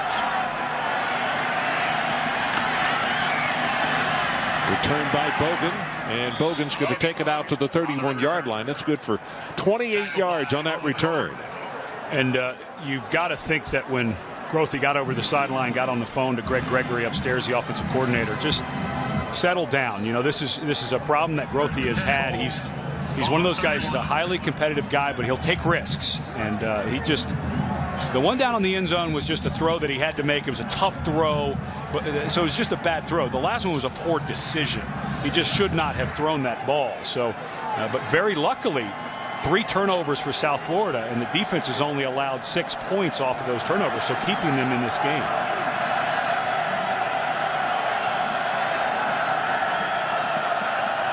See that 3-3-5 of West Virginia. The ball, just as it's caught by Love, it was caught by the defender. Going to be a pickup of 4, but Quentin Andrews was right there on him as soon as he grabbed the football. It's interesting, this 3-3-5 defense that West Virginia runs started the second year that Rich Rodriguez was here, and Jeff Castile, the holdover defensive coordinator, went and studied this defense with Dean Hood, who was the defensive coordinator at the time at Wake Forest, who'd also studied it from Charlie Strong while he was at South Carolina. So that's where they built this defense from. Well, that's Ford, and Ford is close to the first down, just across the 40-yard line. Robert Sands is there defensively. I guess the basic, as far as, you know, why you would do it, is you would take away one large lineman who does not run as fast, and you'd put another fast man on the field, so you get more speed on the field. Yeah, and you look at your recruiting too. It's very difficult to find a bunch of 290-pounders who can really play. It's easier to find the 232, 40 guys. Bounces it outside Ford, and Ford spins his way inside the 50, and Robert Sands has to make a stop after a gain of 13 yards. That is a really good second effort on the part of Ford. Watch him and how hard he runs. Yeah, and total missed outside contained. Brandon Hogan, the cornerback, came inside, and so did Quentin Andrews. Both the safety and the corner gave up contained to that side, and that's why Ford was able to bounce it to the outside. See the blitz coming up the middle, and this time they're going to stuff the run for virtually no gain as Chris Neild J.C. Thomas. Well, and we just showed that graphic a minute ago about West Virginia and South Florida, both very good second-half teams. Well, this defense for West Virginia, they had to replace 8 starters off a very good group from last year. And they go in at halftime, they draw up, make the adjustments, and this defense has shut out their opponents in the second half in 6 ball games this year. So it's been very stout in the second half for West Virginia.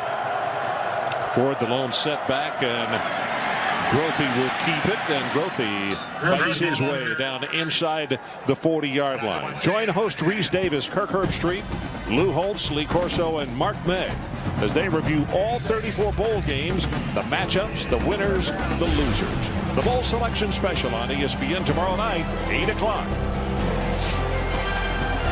Ron Franklin, Ed Cunningham, and Jack Arute coming to you from Morgantown, West Virginia.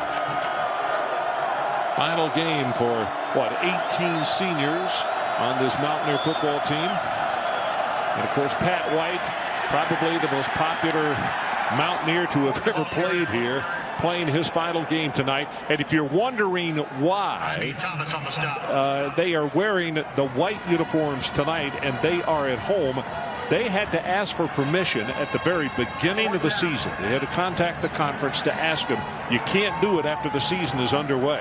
And they were given permission. South Florida said it was cool with them that they would wear the dark jerseys. And on 4th and 1, you're going to see South Florida kick it away. A little surprised South Florida's not thinking about going for it here. If you kick this into the end zone, you only gain about 21 yards of field position. It's 4th and short. Alvarado with the kick. Very high. And just like the last one, he gets it to roll dead inside the 10-yard line. That's good for 30 yards, but where it wound up is what counts. So let's take a timeout. 8:43 left, third quarter. West Virginia 13-7. Pat White in his final night.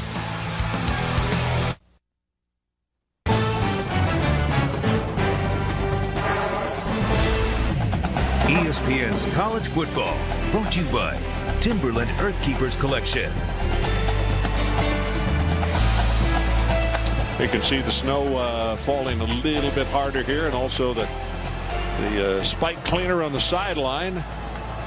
And I have to say this field has held up remarkably well, with the temperature in the low 20s and the snow continuing to fall and getting a new coating in certain parts of the field where they have not scrimmaged this half. Don't eat speckled snow. Noel Devine, and tackled by Selvey after a gain of 5. Well, the Big East, and let's take a look at the standings this year. Well, Cincinnati, to me, one of the great stories of the year. We did that game against Oklahoma when Dustin Grutza broke his ankle, and Tony Pike then broke his arm. They used 4 different quarterbacks throughout the season, and I think that you have to put Brian Kelly not just coach of the year in the conference. I think he has to be up for possibly coach of the year. I agree 100%. He really did a great job, and of course when he was in football other than Division I at Grand Valley State, won back-to-back national championships. At one period they were 41-2, and he's had success everywhere he has been virtually. Yeah, and this because of what the preseason poll looked like. This game was set up this night thinking it would be for the Big East Championship, and of course Cincinnati put that to rest last week and will go play most likely Virginia Tech in the Orange Bowl. That's a game that you, Mr. Arute, and myself will do for ESPN Radio on January the 1st. It's Bowie who comes in to make the tackle. You know, and a man, it looked like maybe with the spot that they got this, but a man who is retiring after this year, Big East Commissioner Mike Tranghese, one of the best men in the business. I have a tremendous amount of respect for him, and got a chance to chat with him today on the phone. And what he had to go through, what this conference had to go through when Boston College and Miami and Virginia Tech left, and bringing in teams like Cincinnati and South Florida. And for a while there, a lot of people were saying, should the Big East keep their BCS as an automatic qualifier?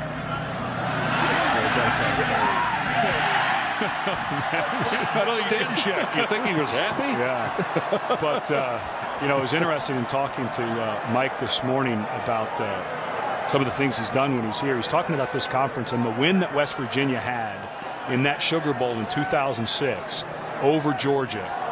He said it was the biggest win in the history of this conference in any sport, because everybody was down on them and bad-mouthing this conference in football, and that legitimized this sport, this conference. And you see it; it's really gotten better over the last 3 or 4 years. No, you're right. No, I echo your praise of Commissioner Tranghese. I've known him for a long time. Got to know him first through basketball, I guess. But he's a very, very honorable guy, high character fella, and has done a magnificent job as the commissioner of this conference. Yeah, and it's been a very good year for the Big East. Cincinnati, of course, was the surprise out of that. But what Rutgers did, I mean, they just looked awful at the beginning of the season. They run off 6 in a row to get bowl eligible. Throws it complete, trying to break the tackle at the 40, and it's a gain of 22 yards on the play. Boy, Tito Gonzalez, now he's a senior, and he's out of Tampa, Florida. So you think this game is not a little more special to him, man? Yeah, and Tito's a young man who had that huge catch, that 79-yard touchdown last year in the 4th quarter of the Fiesta Bowl. But it's hard to put into words what a senior day is like. It's so emotional. You try to suck in all of the moments, but it's nice for a young man to get a nice catch, at least one, in his last game at home. White looking long, deep over the middle, and incomplete. Now a flag comes in. Now this is interesting. The official closest to it did not throw a flag. The man away from it did. Murphy working against Arnett. Yeah, and I think what Murphy came up saying was that this ball was uncatchable. But Murphy. Pass interference. Number 3 on the defense. 15-yard penalty. First down. Well, Murphy was beat on the play, and so what in college football, with it just being a yardage penalty, not a spot penalty, you might as well take the man down. But when you stand up and say it's uncatchable, would you tackle the man? Well, we will never know. We'd never know. No, I think that was the right call if it had been thrown a little farther. But yes, a tackle should go if the ball is close. Well, White under heavy pressure, and he's just going to run out of bounds. Was there a flag? Because, boy, there was a tackle by one of the offensive linemen. Yeah. Yeah, I think they got the right guard. Figner. The blitzer came inside. Holding. 73 on the offense.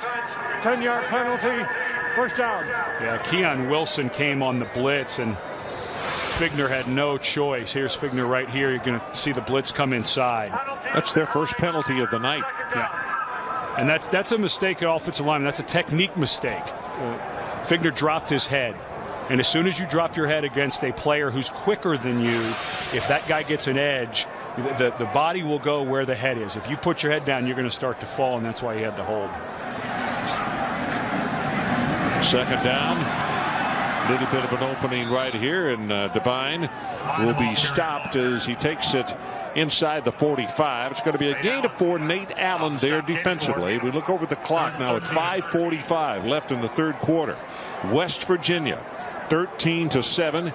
They would love dearly to pick up a touchdown, but another field goal wouldn't hurt their feelings either to make it a 2-score game. Good protection this time. Flag is down. White maintains his footing enough.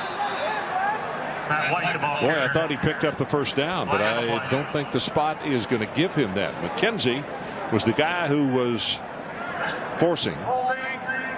66 on the offense. Penalty is declined. 4th down. And, excuse me, Ron, but because you decline the penalty, it's 4th and 8. It's safe to say that West Virginia is going to punt this away, but I would be, excuse me, 4th and 11. Yeah, you're going to punt this. If it were about 4th and 7, yeah, I'd be concerned if I were South Florida. West Virginia may fake this, but I don't think they're going to fake it here. Now let's keep an eye on this situation, because McAfee on the very first punt of the night, as Edwards is back deep, almost had it blocked, and the fact that the defensive player ran too far past the football. Can he get this one to stick? No, it's going to hit on the 2 and go into the end zone. So he'll get credit for a 43-yard boot. Timeout. 4:51 left. Third quarter. 13-7 Mountaineers.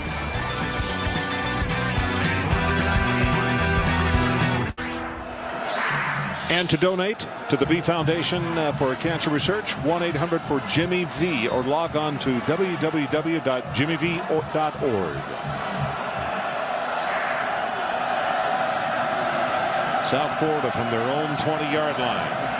And a running play by the quarterback, and he is not only going to have the first down, he's going to have 4 more. Gain of 14 on the play. Jackaroot, let's check with you. You know, guys, it was interesting to watch Matt Grothe while his defense was out on the field. He wasn't upset. In fact, he was joking around, had a big smile on his face. You really get the impression that this kid is very calm tonight, despite the fact that, as you alluded to, that maybe sometimes he starts to think about putting too much on his shoulders. Not this time. Didn't talk upstairs at all during that last series. So Glover, Jack, thanks very much for the report. We were looking down trying to make sure we had the number correct, but this is Sidney Glover, who has had an outstanding ball game tonight for the Mountaineers, who is down on the field and being attended to by the medical staff. And Whitney Nix, let's check with you back at the studio.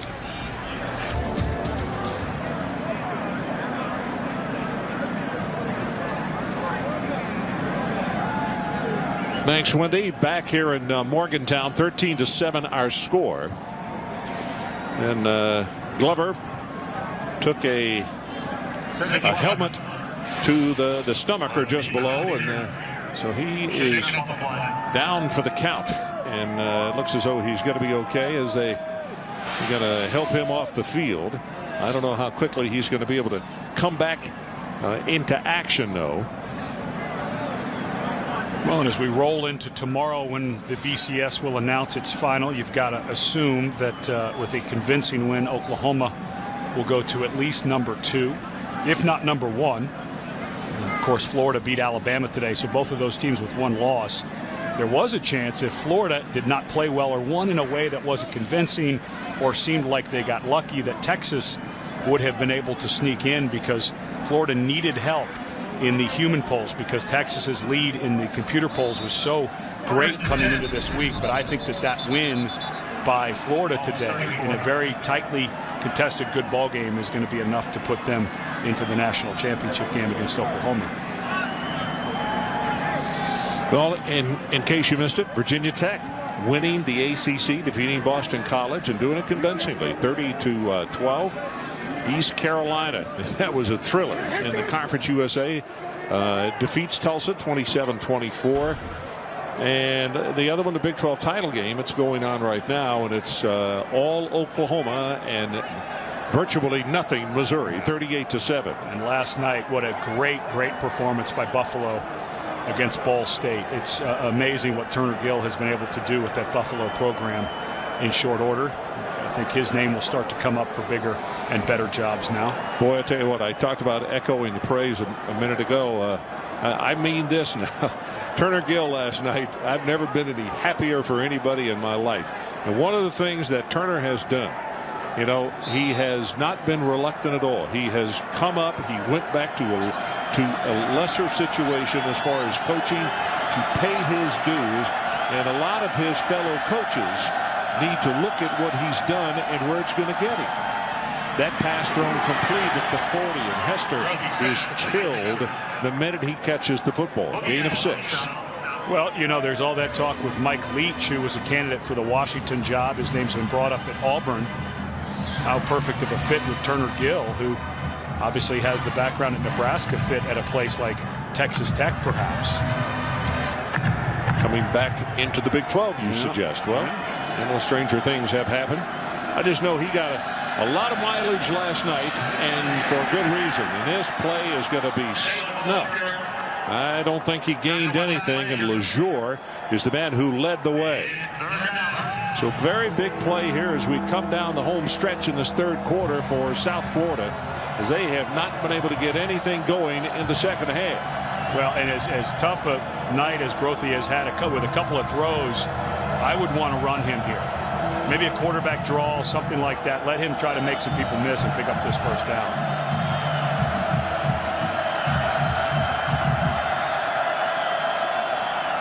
Here comes pressure. Ball is delivered. Has it complete. Good for the first down at the 47 to Jesse Hester. And, it's interesting. On that play right there, a couple of defensive players were screaming at teammates, hey, they're about to snap the ball. And they were still kind of walking around and looking in other directions, but even back toward the sideline. Well, and it's a tough loss to lose Sidney Glover at that strong safety position. Starting to rotate some guys in there. But that's a guy who's not only having a monster game tonight, but he's been playing so well. And they said that light went on in that Auburn game. So there may be some confusion with Glover out of the lineup. First down for their own 47. Grothy wants to throw and going to go on top.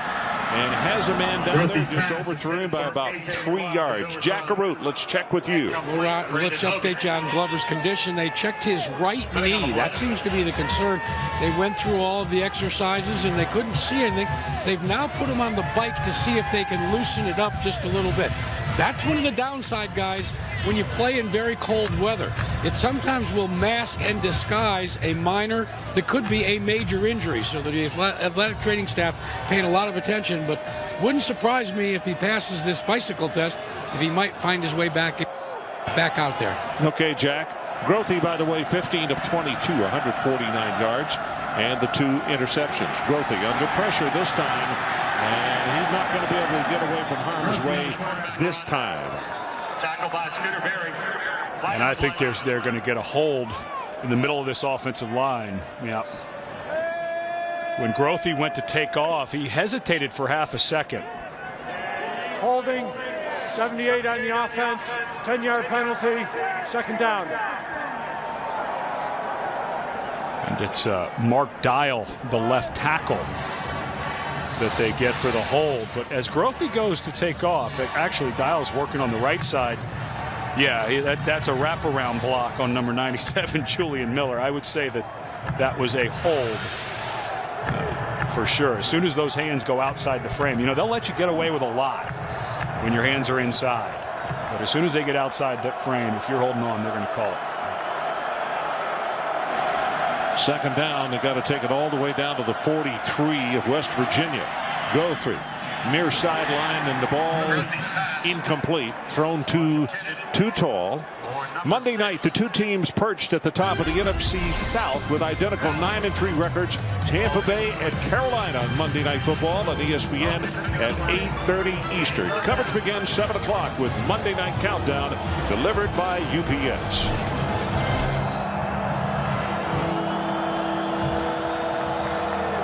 Well, so far, South Florida is 80% on third down conversions, 8 of 10. They got a long way to go on this one, though. All the way across midfield. Grothy gets it out of the backfield, and the ball is thrown incomplete as Ben Williams had turned backwards, was backing up trying to catch it, and he got whacked by Holmes. A lot has been talked about in these parts about West Virginia's offense. Just not as explosive as it was last year. Of course, when you lose some of the people that they lost, including Steve Slayton, you're going to have a little fall off. But, boy, the defense has done a heck of a job for West Virginia. Not a lot of people knew the names coming in because they replaced so many starters, but they've really stood up to the challenge this year. Alvarado waits for the snap and boots this one very high. Again, not real long, but a good coverage kick. And the fair catch is made at the 24 by Inkster. The Jimmy V Men's Classic, Game 1, Davidson, West Virginia. Texas takes on Villanova in Game number 2. Curry with 44 points in his last outing. And I saw Coach Huggins at the hotel this afternoon after they won over Cleveland State by 10 points. And here comes a late flag down. We may have a takedown by one of the offensive linemen. And I asked him. Holding, 79 on the offense, 10-yard penalty, first down. That's 3 holds in like the last 5 plays. Anyway, just to complete the thought on Coach Huggins and what he had to say, I said, how do you like this team? And he said, I like them, but we can't shoot. He said, I have them that messed up. they can't shoot, and that's what we've got to get out of. We're in a rut. So, but anyway, they won a close one on the road at Ole Miss the other night.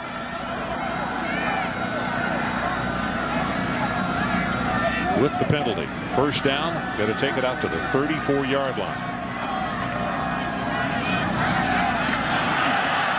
Here's Devine, and he'll take it for a gain to the 22-yard line at 7 on the carry. Tyler Roberts defensively. Jock Sanders with a pretty good block on the play to help his teammate get him almost back to where the spot of they had been sitting before the offensive holding call. Yeah, Jock Sanders, the guy who had that ankle sprain earlier in the game, was playing mostly running back in the first quarter, now back to his more natural position at the slot wide receiver. Pat White dumps it out of the backfield, and here's Devine again, and Noel is tackled by Murphy. And this is nice management by Pat White and offensive coordinator Jeff Mullen. You get that big penalty on first down that backs you up, and you get a couple of little plays. And when you have a guy like Devine, he's such an explosive talent, find a couple of different ways to get him the ball. And now you've put yourself in position 3rd and 7 where you don't necessarily have to throw it. This could be the last play of the third quarter as they are taking their time. It's a 3rd down. They need to take it out to the 34-yard line to pick up the first down. Here comes Devine, turns the corner, close, he's got it. First down, and then with the second effort out over the 40-yard line, gain of 14, and the clock will run down here, and we'll head to the final 15 with the West Virginia Mountaineers not only leading but extending this current drive as you watch this effort. And good blocking on the edge there to spring Devine. You know, it's interesting. He can run so close to the ground, and he's only 5'8". He really kind of hides a little bit, doesn't he? He does, and he's not a very big guy, but sometimes hard to tackle because you don't have a lot of surface to grab. So that's the end of 3 quarters, and as we head to the final 15 minutes, West Virginia 13-7. It's a thin line between winning and losing. No second place trophies, either you winning or losing. Proof is in the pudding, which side are you choosing? Leave it on the field. So we are back, and a postcard from Morgantown, West Virginia.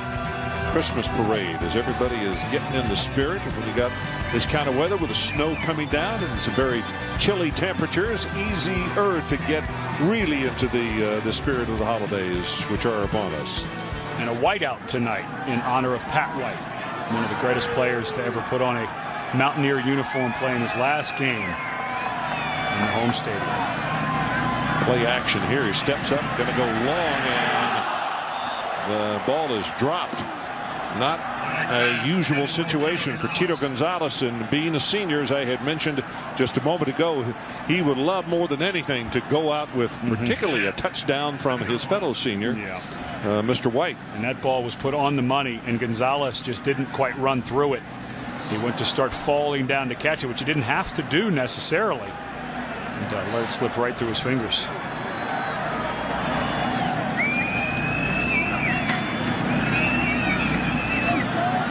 This running play, good second effort, but it's not going to go for much. It'll be 3rd down and long. The interesting thing about Pat White, and of course for those of you who know, Sam Huff, the great linebacker who played so many years with the Washington Redskins, is an alumnus of this school, and his number is retired, and there are a lot of people who think that Pat's number should be retired as well. It doesn't mean it's not going to be used anymore, but they put it in a retired situation, and they think that he has given this program every bit that Sam did as far as bringing recognition and good things, positive things. Pass at the far sideline. It's a little bit long, and it'll be 4th down. Murphy defending on the play. Well, but before the ball game, I'm going to show you this. This is when the snow had really come in. You can see a lot of footsteps around, people taking pictures around that. But they took a snowplow and made the number 5 out on the field to pay tribute to him. And then they made it a dollar sign by running right through the middle of it, which is hopefully what Pat White will be doing next year for playing football. Yeah, is getting some of those dollar signs. Out of Daphne, Alabama.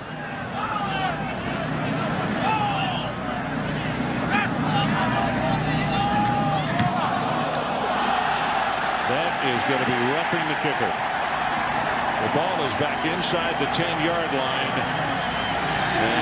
Tackle being made before the 10-yard line, but let's see. I don't think this is going to be. Foul. Yeah, it's personal foul. Roughing. Number 2 on the defense. 15-yard penalty. First down. Quentin Washington is the man who came in to hit McAfee. Let me ask you something. McAfee's excited that he's getting run into. He loves contact. Yeah. The head coach said he loves to get down the field and to make tackles. Well, and this is another huge penalty. And West Virginia lines up so funky on their punt protection. They really don't put anybody over to the right side, which I think is a pretty dangerous thing to do because it does kind of give a free run at your punter. I'm not so sure what Bill Stewart, he's upset with a player. I think he might be upset with Marone because I think Marone may have hit the returner out of bounds.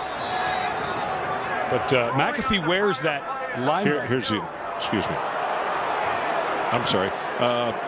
We may have to check with the red hat. I think you're exactly right. We may have had a second penalty, or are they going to review it? I'm sorry, Ed. Complete your thought. Are they seeing if it's tipped? Yeah, they're going to check again. This exact same thing that happened last time, where they initially said the ball was tipped, so there can be no roughing or running into the kicker. On this one, if you go super slow, it doesn't look like it, and I didn't hear it. You can usually hear that double thump. The play stands is called on the field. Yeah, and what they were reviewing was if that ball was tipped, then there couldn't be the penalty, which is exactly what they reviewed before. And threw the flag the last time once they realized it hadn't been touched. But McAfee is a special guy. I think, talking about NFL futures, I think that Pat McAfee. I do too. Maybe punter, maybe kicker, maybe all of the above. I think he'd do both. Yeah. I think he thinks that the positioning of the hash marks improving is going to help him as far as taking away some of the more severe angles. On the offense, 5-yard penalty, first down. Well, this game has just totally come to a halt. Pat White throws his hands up like, what in the world is going on? They broke the huddle with 12 men, so they get a penalty now after getting the ball back in great field position. Yeah, they got to get on back out there. And White was, I think, upset with what came from upstairs. He's looking at the press box like, come on, guys.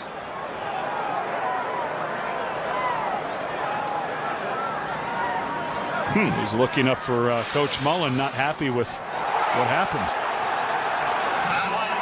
Well, got to be careful now. Things get a little chippy as White is hauled down out of bounds by McKenzie. Clock stops 13:59. I think what we need to do right now is just let this clock continue to move, and too many stoppages here in the last few minutes. Well, from the crowd's reaction watching on the big screen, they obviously wanted a late hit.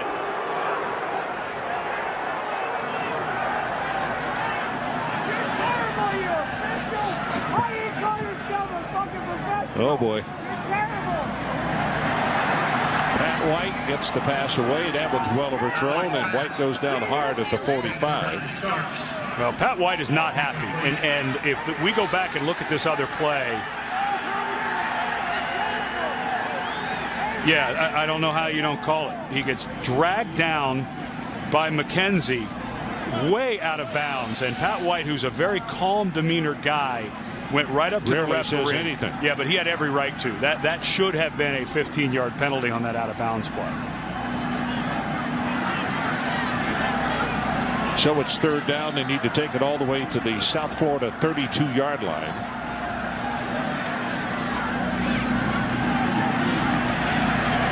Drills this one, has it complete at the 22 to Jock Sanders. Good for 26 yards. Jock Sanders. And Jock Sanders, who's been bouncing back and forth from slot receiver to running back, runs a post route. And Pat White saw him right away, knew that that's where he wanted to go, and throws a nice pass in the middle. That was just a nice move on Gachette. But Pat White, because of the penalty on the punt, getting a chance to maybe put a little icing on this score for his last game. Well, the ball is loose, still loose. They fight for it, and it looks as though, I think South Florida, yes, South Florida has made the recovery, and that's George Selvey.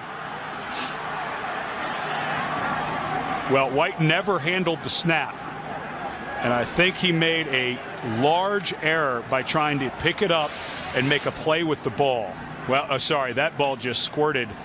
Came right, that can happen in the cold. He bumped it with his foot, which he kicked it away from himself. Yeah. And then, what he needed to do was just go slide and try to don't try to pick it up, just fall on it. The mistake he made was trying to pick it up, but that ball came out funny.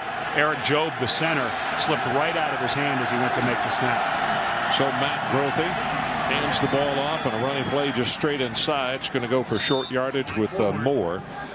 South Florida in 2007 led the NCAA in turnovers forced with 42.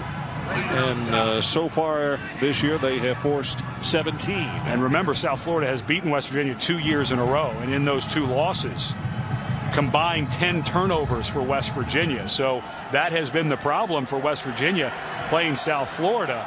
And now, because of that turnover, South Florida looking for a chance to take the lead.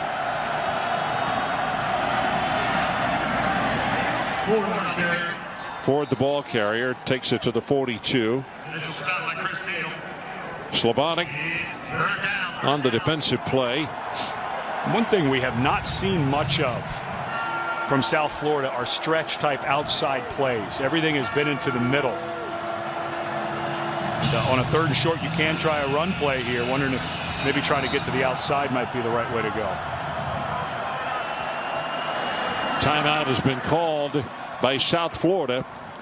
11:58 left in our ball game. 13-7 West Virginia.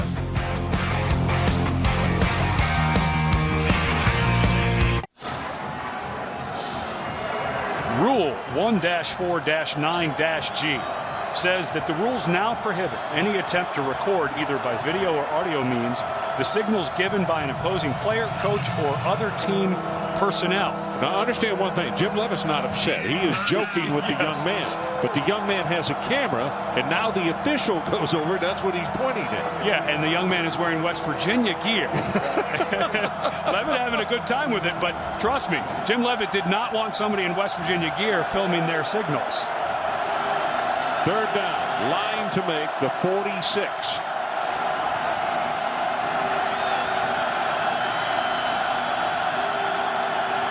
You can see the players asking for more noise. Deep over the middle, got a man out there, and he overthrew him by 5 yards. Good heavens. I mean, Grothe had exactly what they were looking for, and he just flat overthrew him. Boy. As well as Grothe played at times in that first half, nice little stutter there by Love, runs right by the corner. I mean, the safety. That's 6, is it not? Yeah, that's absolutely 6. What he did was he drove that ball, he threw it flat. And that's hard for a receiver to adjust to. You've got to put just a little bit more air and allow Love to run under it. But Grothe's going to have nightmares about that one. Alvarado. Well, this one is not very high or very long. And now takes a huge West Virginia bounce and is going to come back to rest at the 33. So we'll hold it right here with 11:43 left in our ball game. We'll get your weekly dose of NFL news and analysis on ESPN Sunday. First at 11 a.m. Eastern, Chris Berman plays host to Sunday NFL Countdown. Then at 7 o'clock Eastern, Chris Berman and John Saunders deliver the day's highlights and scores during Sports Center. Sunday. During the kick, holding number 57 on the return team, 10-yard penalty, 1st down.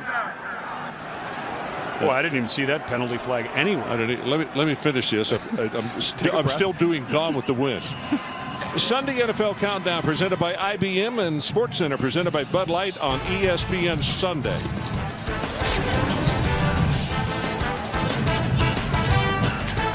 Well, and now Pat White, who the last 2 times he's played against South Florida in losses has battled injuries. In 2006, he played with a severely sprained ankle and was very limited. Last year, he's knocked out with a thigh bruise. Now in his last ball game, probably getting tired and not being able to put some more points on the board, get a little more comfortable here. Noel Devine looking for a spot to run, and just not much there. Jack Arute, what do you got for us? Ron, you and I and Ed know that all these players just rally around Pat White. Well, when he got pushed out of there and out of bounds and he got a little chippy, first thing he did when he came over to the sidelines, he went to every single player on the offense and said, look, we've got to use our heads. Don't worry about it. Just stay focused and use your head. I think that's pretty heady on his part, thinking, hey, they may try to protect me and I don't need it. Yeah. Well, and that, as you said, Jack, it's the kind of young man that he is. Rolling out, being left-handed. That ball almost got knocked out of his hands, and he's going to scramble to the 30-yard line. It's a gain of 6. Wow. Well, that ball, as a defender reached in, did come loose, but very lucky that he could grab it. And he's young. He sure did. Yeah. But that was a very heads-up thing for Pat White to tell his teammates, because it's always the guy who hits back or pushes back who gets called. And he didn't want any of his teammates getting. It's tough enough going right now against the South Florida defense and West Virginia offense struggling. We don't need a 15-yard penalty against this, guys. 3rd down, and it's short. We need to take it out to the 33-yard line. Going to have the first down. Noel Devine will have 6 yards. Young on the tackle, but those kind of extra efforts are coming up big right now, because all of a sudden that clock is about to go under 10 minutes left in our contest, and you can see the snow coming down now harder than it has just about the entire evening. Devine over 1,200 yards now on the season. He's short and plays shorter because he bends over that ball, and he's about 4 feet tall. Ball is loose. Scramble for it at the 38-yard line. The ball carrier.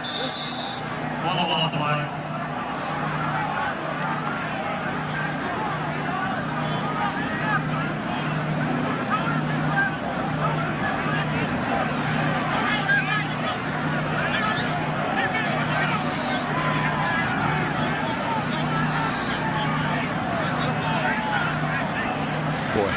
The bottom of that pile, it's been on the few of those. There's some pulling and grabbing going on. You are kicking, doing whatever you can to try to get that ball. West Virginia football. Boy, it looked as though the Bulls had recovered this thing. Looked to me like it may have been, it was George Selvey coming over. He didn't necessarily get a hit on the ball. Devine's got Starks got it, I believe. He wound up with it. Good heads-up play. Situation. So 2nd down, and they're going to wind up with 3 yards gained on the play. And it's hard to fuss at a ball carrier for not handling the ball with these kind of conditions and this kind of low temperature. Heavy pressure, and now he's loose. Up the near sideline, White will take it for the first down at the 47-yard line. How about that? Well, you got to figure in Pat White's last game, you're going to have to see at least one of these plays. Watch Selvey. The defensive end is just going to come right inside, completely unblocked, and White just sees him at the very last second, sidesteps him and picks up the first down. It's almost like you almost had to have one of these plays in Pat White's last game. Well, George upset with himself, but he is such a good player. And I'll tell you, when you got a small guy as quick as Pat White is, sometimes it's just almost impossible when they're in space to bring him down. As Devine catches that one, speaking of guys in space that are tough to bring down, that's a gain of 9 yards. Again, a minute ago I said we're about to go under 10. We're about to go under 8 minutes. And this drive just continues. Chipping away. And it's the quarterback, White, with the scramble that kept it going on that 3rd down. And then that time, he had 3 routes he was looking at downfield. Nothing. Good protection. You take the check down and you pick up 8 yards. 8.5. Call it 9. Yeah. Darn close to it.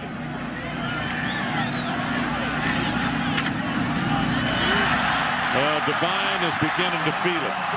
You don't have to be a big running back to kind of get lathered like the larger running backs do, you start to get that feeling. You start heating up, and right now it appears as though that Noel is getting that feeling. And the defensive coaches for South Florida talked about this. They said he is so elusive, and when he gets you in space, he's very, very hard to tackle. And he does that thing where he kind of hops behind a lineman, and then he bounces to the other side. And you watch when he comes to the line of scrimmage, he's kind of huddled over the ball, so he gets lost in there. Yep.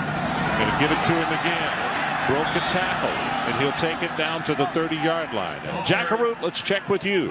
Guys, there's one reason why Noel Devine does that. He studied Barry Sanders. He said one of the things that he saw was the way Barry, as slight as he was, would hide until the last minute behind his lineman and then dart out.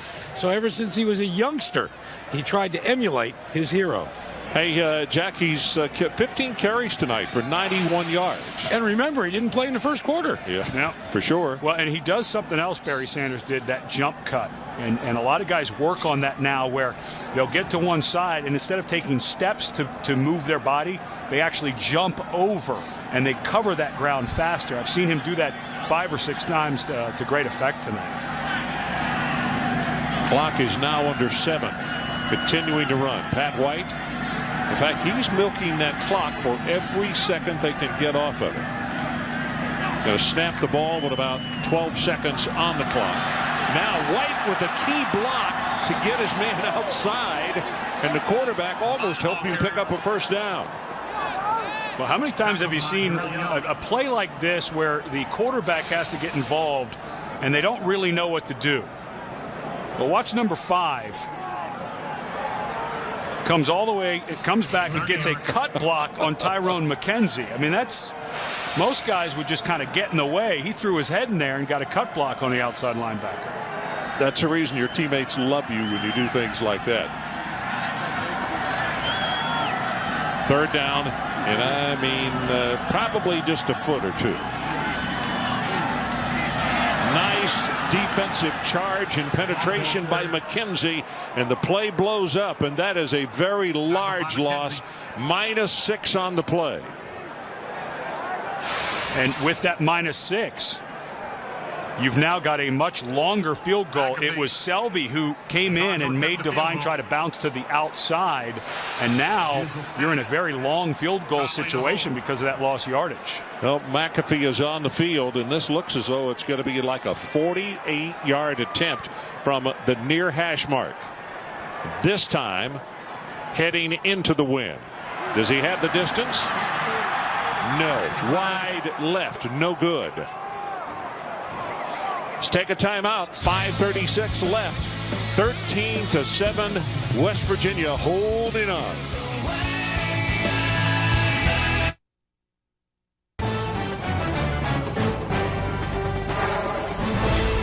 ESPN's College Football Primetime is presented by K Jewelers. Every kiss begins with K. And in part by the 2009 Cadillac CTS. So welcome back to Morgantown. Ron Franklin at Cunningham. Jackaroot coming to you from a snowy Saturday evening in Morgantown. By the way, South Florida has not started a drive beyond their own 36-yard line this evening. And right now they scrimmage from their own 31.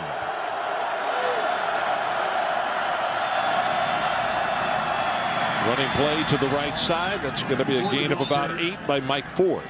Now, the defense has been so... Well, they've made a lot of really good changes at halftime. South Florida, until that last play, only had 56 total yards in the second half. So West Virginia's defense has done the job. But what you got to watch right now, you only got a 6-point lead. You bust one assignment, as was the case a while ago with the overthrown pass that would have gone for a touchdown. Can't let it happen right now. Getting real late. The ball carrier slips down. Williams lost his footing. And I think that's the first time tonight we've seen where the weather had an impact on the footing, because that was a pretty standard cut by Williams, and he lost his footing coming back. But because of that slip, now you're into your 3rd down and 2 situation.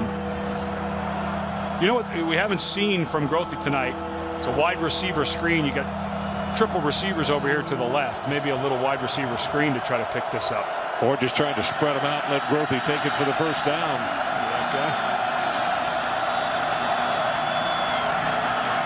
Grothy throws it complete, and I mean, he threw it in the only spot he could have to get a completion. It's good for 6 yards to Bogan, and it's enough for the first down. And that's a big offensive lineman, and not much depth on this offensive line for South Florida. So they can't lose him. They only have 6 guys that they like to play with. But boy, that was thrown right there because Allen was reached out trying to get that. But they're going to call a timeout because even though Ryan Schmidt is trying to fake like he's not hurt, I think the referee thinks that he is going to have him go off. Not many guys that can come in. Maybe Zach Herman. They only have really 1 or 2 backups. And they're not being charged for the timeout. I mean, now, if they were, that would leave them with only 1, but they still have 2 timeouts remaining. Clock starts to run again at 3:55 and counting. Jeremiah Warren into the ball game now. That offensive line. Grothy deep down the middle, and the ball is tipped. Incomplete. Sands working against A.J. Love. Boy, that ball seemed to hang up there forever, didn't it? Yeah, I'm just not quite sure why Matt Grothy needs to be throwing this ball. And they were all deep routes. The deep ball, that's just such a long throwing motion. I think the ball came out funny, and it really hung up in the air. And the receiver, Love, made a good play on it. But, boy, Grothy's just thrown a couple of balls downfield very poorly. Defensive back almost intercepted that pass off his teammate's backside as it rolled down his back. Grothy, lots of time. Now pressure, and he throws incomplete. Had 2 receivers right there in the area. Yeah, and this was confusion by the receivers not knowing who Grothy was throwing to. And I think that the underneath receiver, Johnson and Bogan. Yeah, watch as Grothy breaks out. He's going to have a receiver here and another receiver coming back after the play. He's going to break out. And he's throwing to the longer receiver. But it was Bogan who didn't know that and tipped it so that the receiver behind him couldn't make the catch. Well, they throw, and on 3rd down, they get the first down at the 40-yard line to A.J. Love, and it's a gain of 15. Clock stops momentarily. 3 minutes, 27 seconds left in the ball game. Mountaineers lead it, but only by 6. And think about Pat White standing on the West Virginia sidelines. A couple of missed opportunities. They didn't call that personal foul when he was hit out of bounds, but then that 3rd and 1, that was the key play, that 6-yard loss. And there's Pat White in his last game having to watch Matt Grothy bring this ball club down the field. Grothy, 35, inside the 30, inside the 25. Lancaster will finally make the tackle, but it's a gain of 15 yards, and it's first down South Florida with plenty of time, 2 minutes, 59 seconds, and the clock running.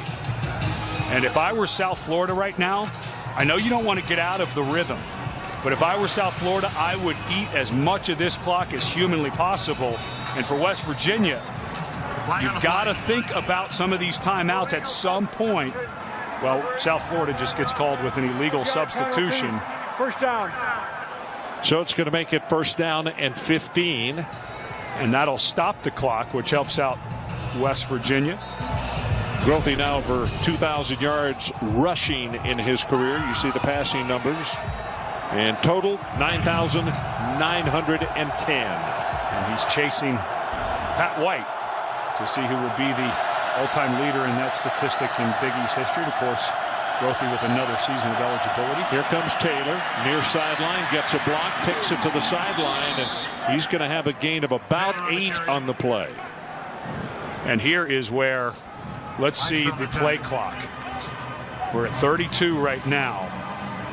If I were South Florida, I would let this thing get down to 15 or 10. They are not in hurry up. They don't need to be, but West Virginia sitting on those 3 timeouts. You don't want to think it's inevitable they're going to score, but if they do, you need some time. Ed Glover's still not back in the ball game after that injury. And he's been huge for him tonight. Pressure going to be sacked on a 2nd down and 6. Sacked by J.T. Thomas. A loss of 6 on the play. And now South Florida wants to use one of their 2 timeouts to talk it over. They got a 3rd down and they need to take it all the way to the 15-yard line. You know, we use that term red zone all the time. You know what that means for an offense? Beware of the blitz. We will take a timeout. West Virginia hanging on. 1:40 left in our ball game. So Pat White sitting on the sideline waiting very patiently and for his defensive friends. The situation is a 3rd down and about 14 yards for South Florida to pick up the 1st down. And a movement at the line of scrimmage as the wide receiver came off the ball before it was snapped. Wow. False start, 89 offense, 5-yard penalty, 3rd down. Well, you're definitely going to go for it on 4th down. So you back it up 5. Middle receiver up top. You back it up 5. Now you got to think about a play where you feel like you're going to get between 8 and 10, maybe 12 yards. So then you have a manageable 4th down. 1:40 left in the ball game. Grothy, great protection again. Looking, now delivers, got a man all alone at the 15-yard line. 1st and 10, South Florida. A gain of 18 yards to Marcus Edwards. Well, Marcus Edwards is just having a whale of a ball game tonight. This is an excellent job. Remember those 2 catches he had in a row. Top receiver Edwards. Watch how he stays alive. He's just getting back by the sticks, and that's just awful coverage. The cornerback dropped entirely too far off of that when it was that far for 1st down. The cornerback did not find where the 1st down marker was. It is 1st down at the 15, actually about the 14.5-yard line, and the clock is all the way down to 1:09. Running play, hit and knocked down for a loss. Jamar Taylor by Ivy. Morty Ivy drops him for a loss. And the down now really doesn't matter because the clock is continuing to run and it's at 50 seconds. And what West Virginia is going to do, they're pinning this on their defense. If they're not going to use these timeouts to save any time for their offense, they're relying on their defense to win the game for them right here. 38 seconds, 37. Grothy throws to the end zone, overthrew his receiver.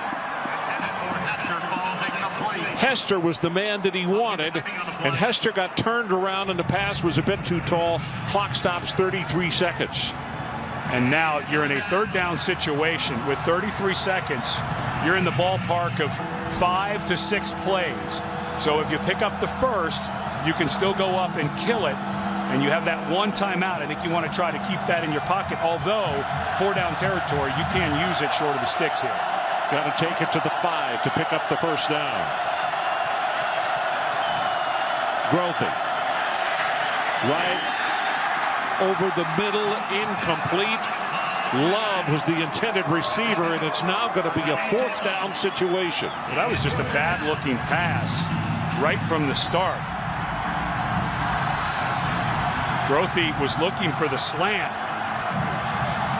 And just the receiver didn't see it. They didn't know it. And here we come because you've got 30 seconds left. Offense has gone to the far sideline. Defense has come to the near sideline. We got 30 seconds left in the ball game. It is 4th down, and they got to take it to the 5. And let's take a look at key plays in this ball game tonight, Ed. Well, it's been a couple of turnovers down in the red zone for South Florida. The fumble by Ford, and that was Glover, who's been out since he took a shot to his knee and had the interception in the 4th quarter. The defense for South Florida has stood up to the challenge.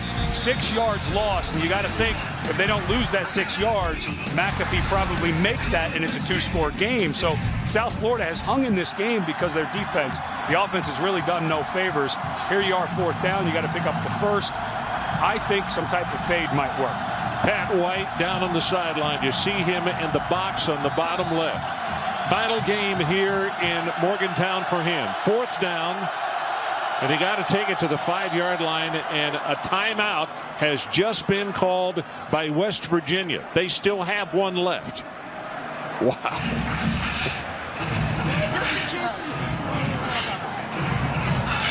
Well, right now, let's take a look at tonight's sharp image, HD image of the ball game. The seniors being introduced here tonight.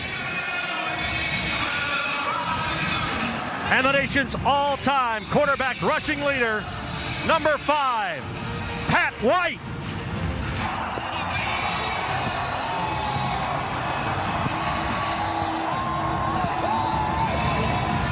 Well, that just before the ball game tonight as the seniors were being introduced.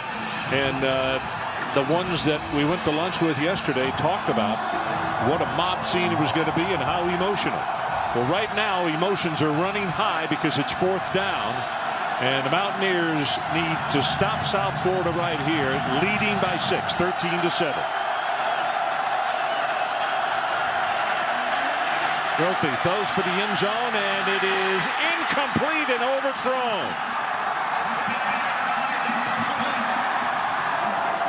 Torres Johnson, the intended receiver.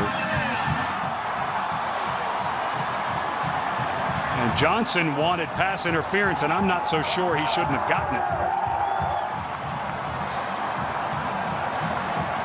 I believe it was Langster coming off his assignment. Johnson was the inside receiver. And watch at the very end of the play, Langster comes to try to make a play, and as Johnson works back to it, runs into him. I'm not so sure. I think Johnson could have made a play, and Johnson with his arms up, I'm not so sure that he shouldn't have got the call, and it would have been 1st and goal from the 2-yard line. Instead, Pat White gets to come out for the last time, take a knee.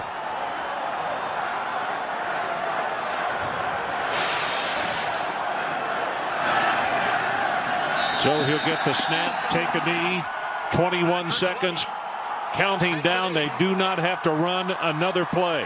The Mountaineers are going to win this ball game 13-7 as the snow really starts to fall again. White this evening at 14 of 23, 141 yards and a touchdown passing and rushing 15 for a total of 40. Well, it was a special week here in Morgantown for a special young man. He gets his degree in liberal arts next week. He's been a fine representative of this university for many years. And let's go down to Jackaroo. Pat White, congratulations on the victory. What does this mean to you personally? Then we'll talk about your team. Definitely a great feeling to lead this Mountaineer Nation with a W. Hey, good shit, man. Matt Grothy congratulating his fellow quarterback. Let's talk for a moment about Jim Leavitt also offering his congratulations. Let's talk for a moment about, I watched you on the sidelines there when your defense had to hold at the end of the game. What were you thinking? Huh? They were going to come up with a big play. Good job. And they did. I mean, they stopped and they were backed up against the wall, but they came out fighting and got us a victory. Pat, when you look at your career here, what stands out the most? This last W. This last win is beautiful. Congratulations. Yes, man. sir. Thank you. Thank you. Thank you. Once again, our final score, West Virginia 13 and South Florida 7. And now for Ed Cunningham, Jackaroo, and our entire ESPN crew, I'm Ron Franklin. This has been a presentation of ESPN, the worldwide leader in sports. So tonight, a man that many feel as though his jersey should be retired as well as maybe the greatest Mountaineer ever, Pat White. Now let's send it to the studio, and Wendy Nix standing by. Wendy?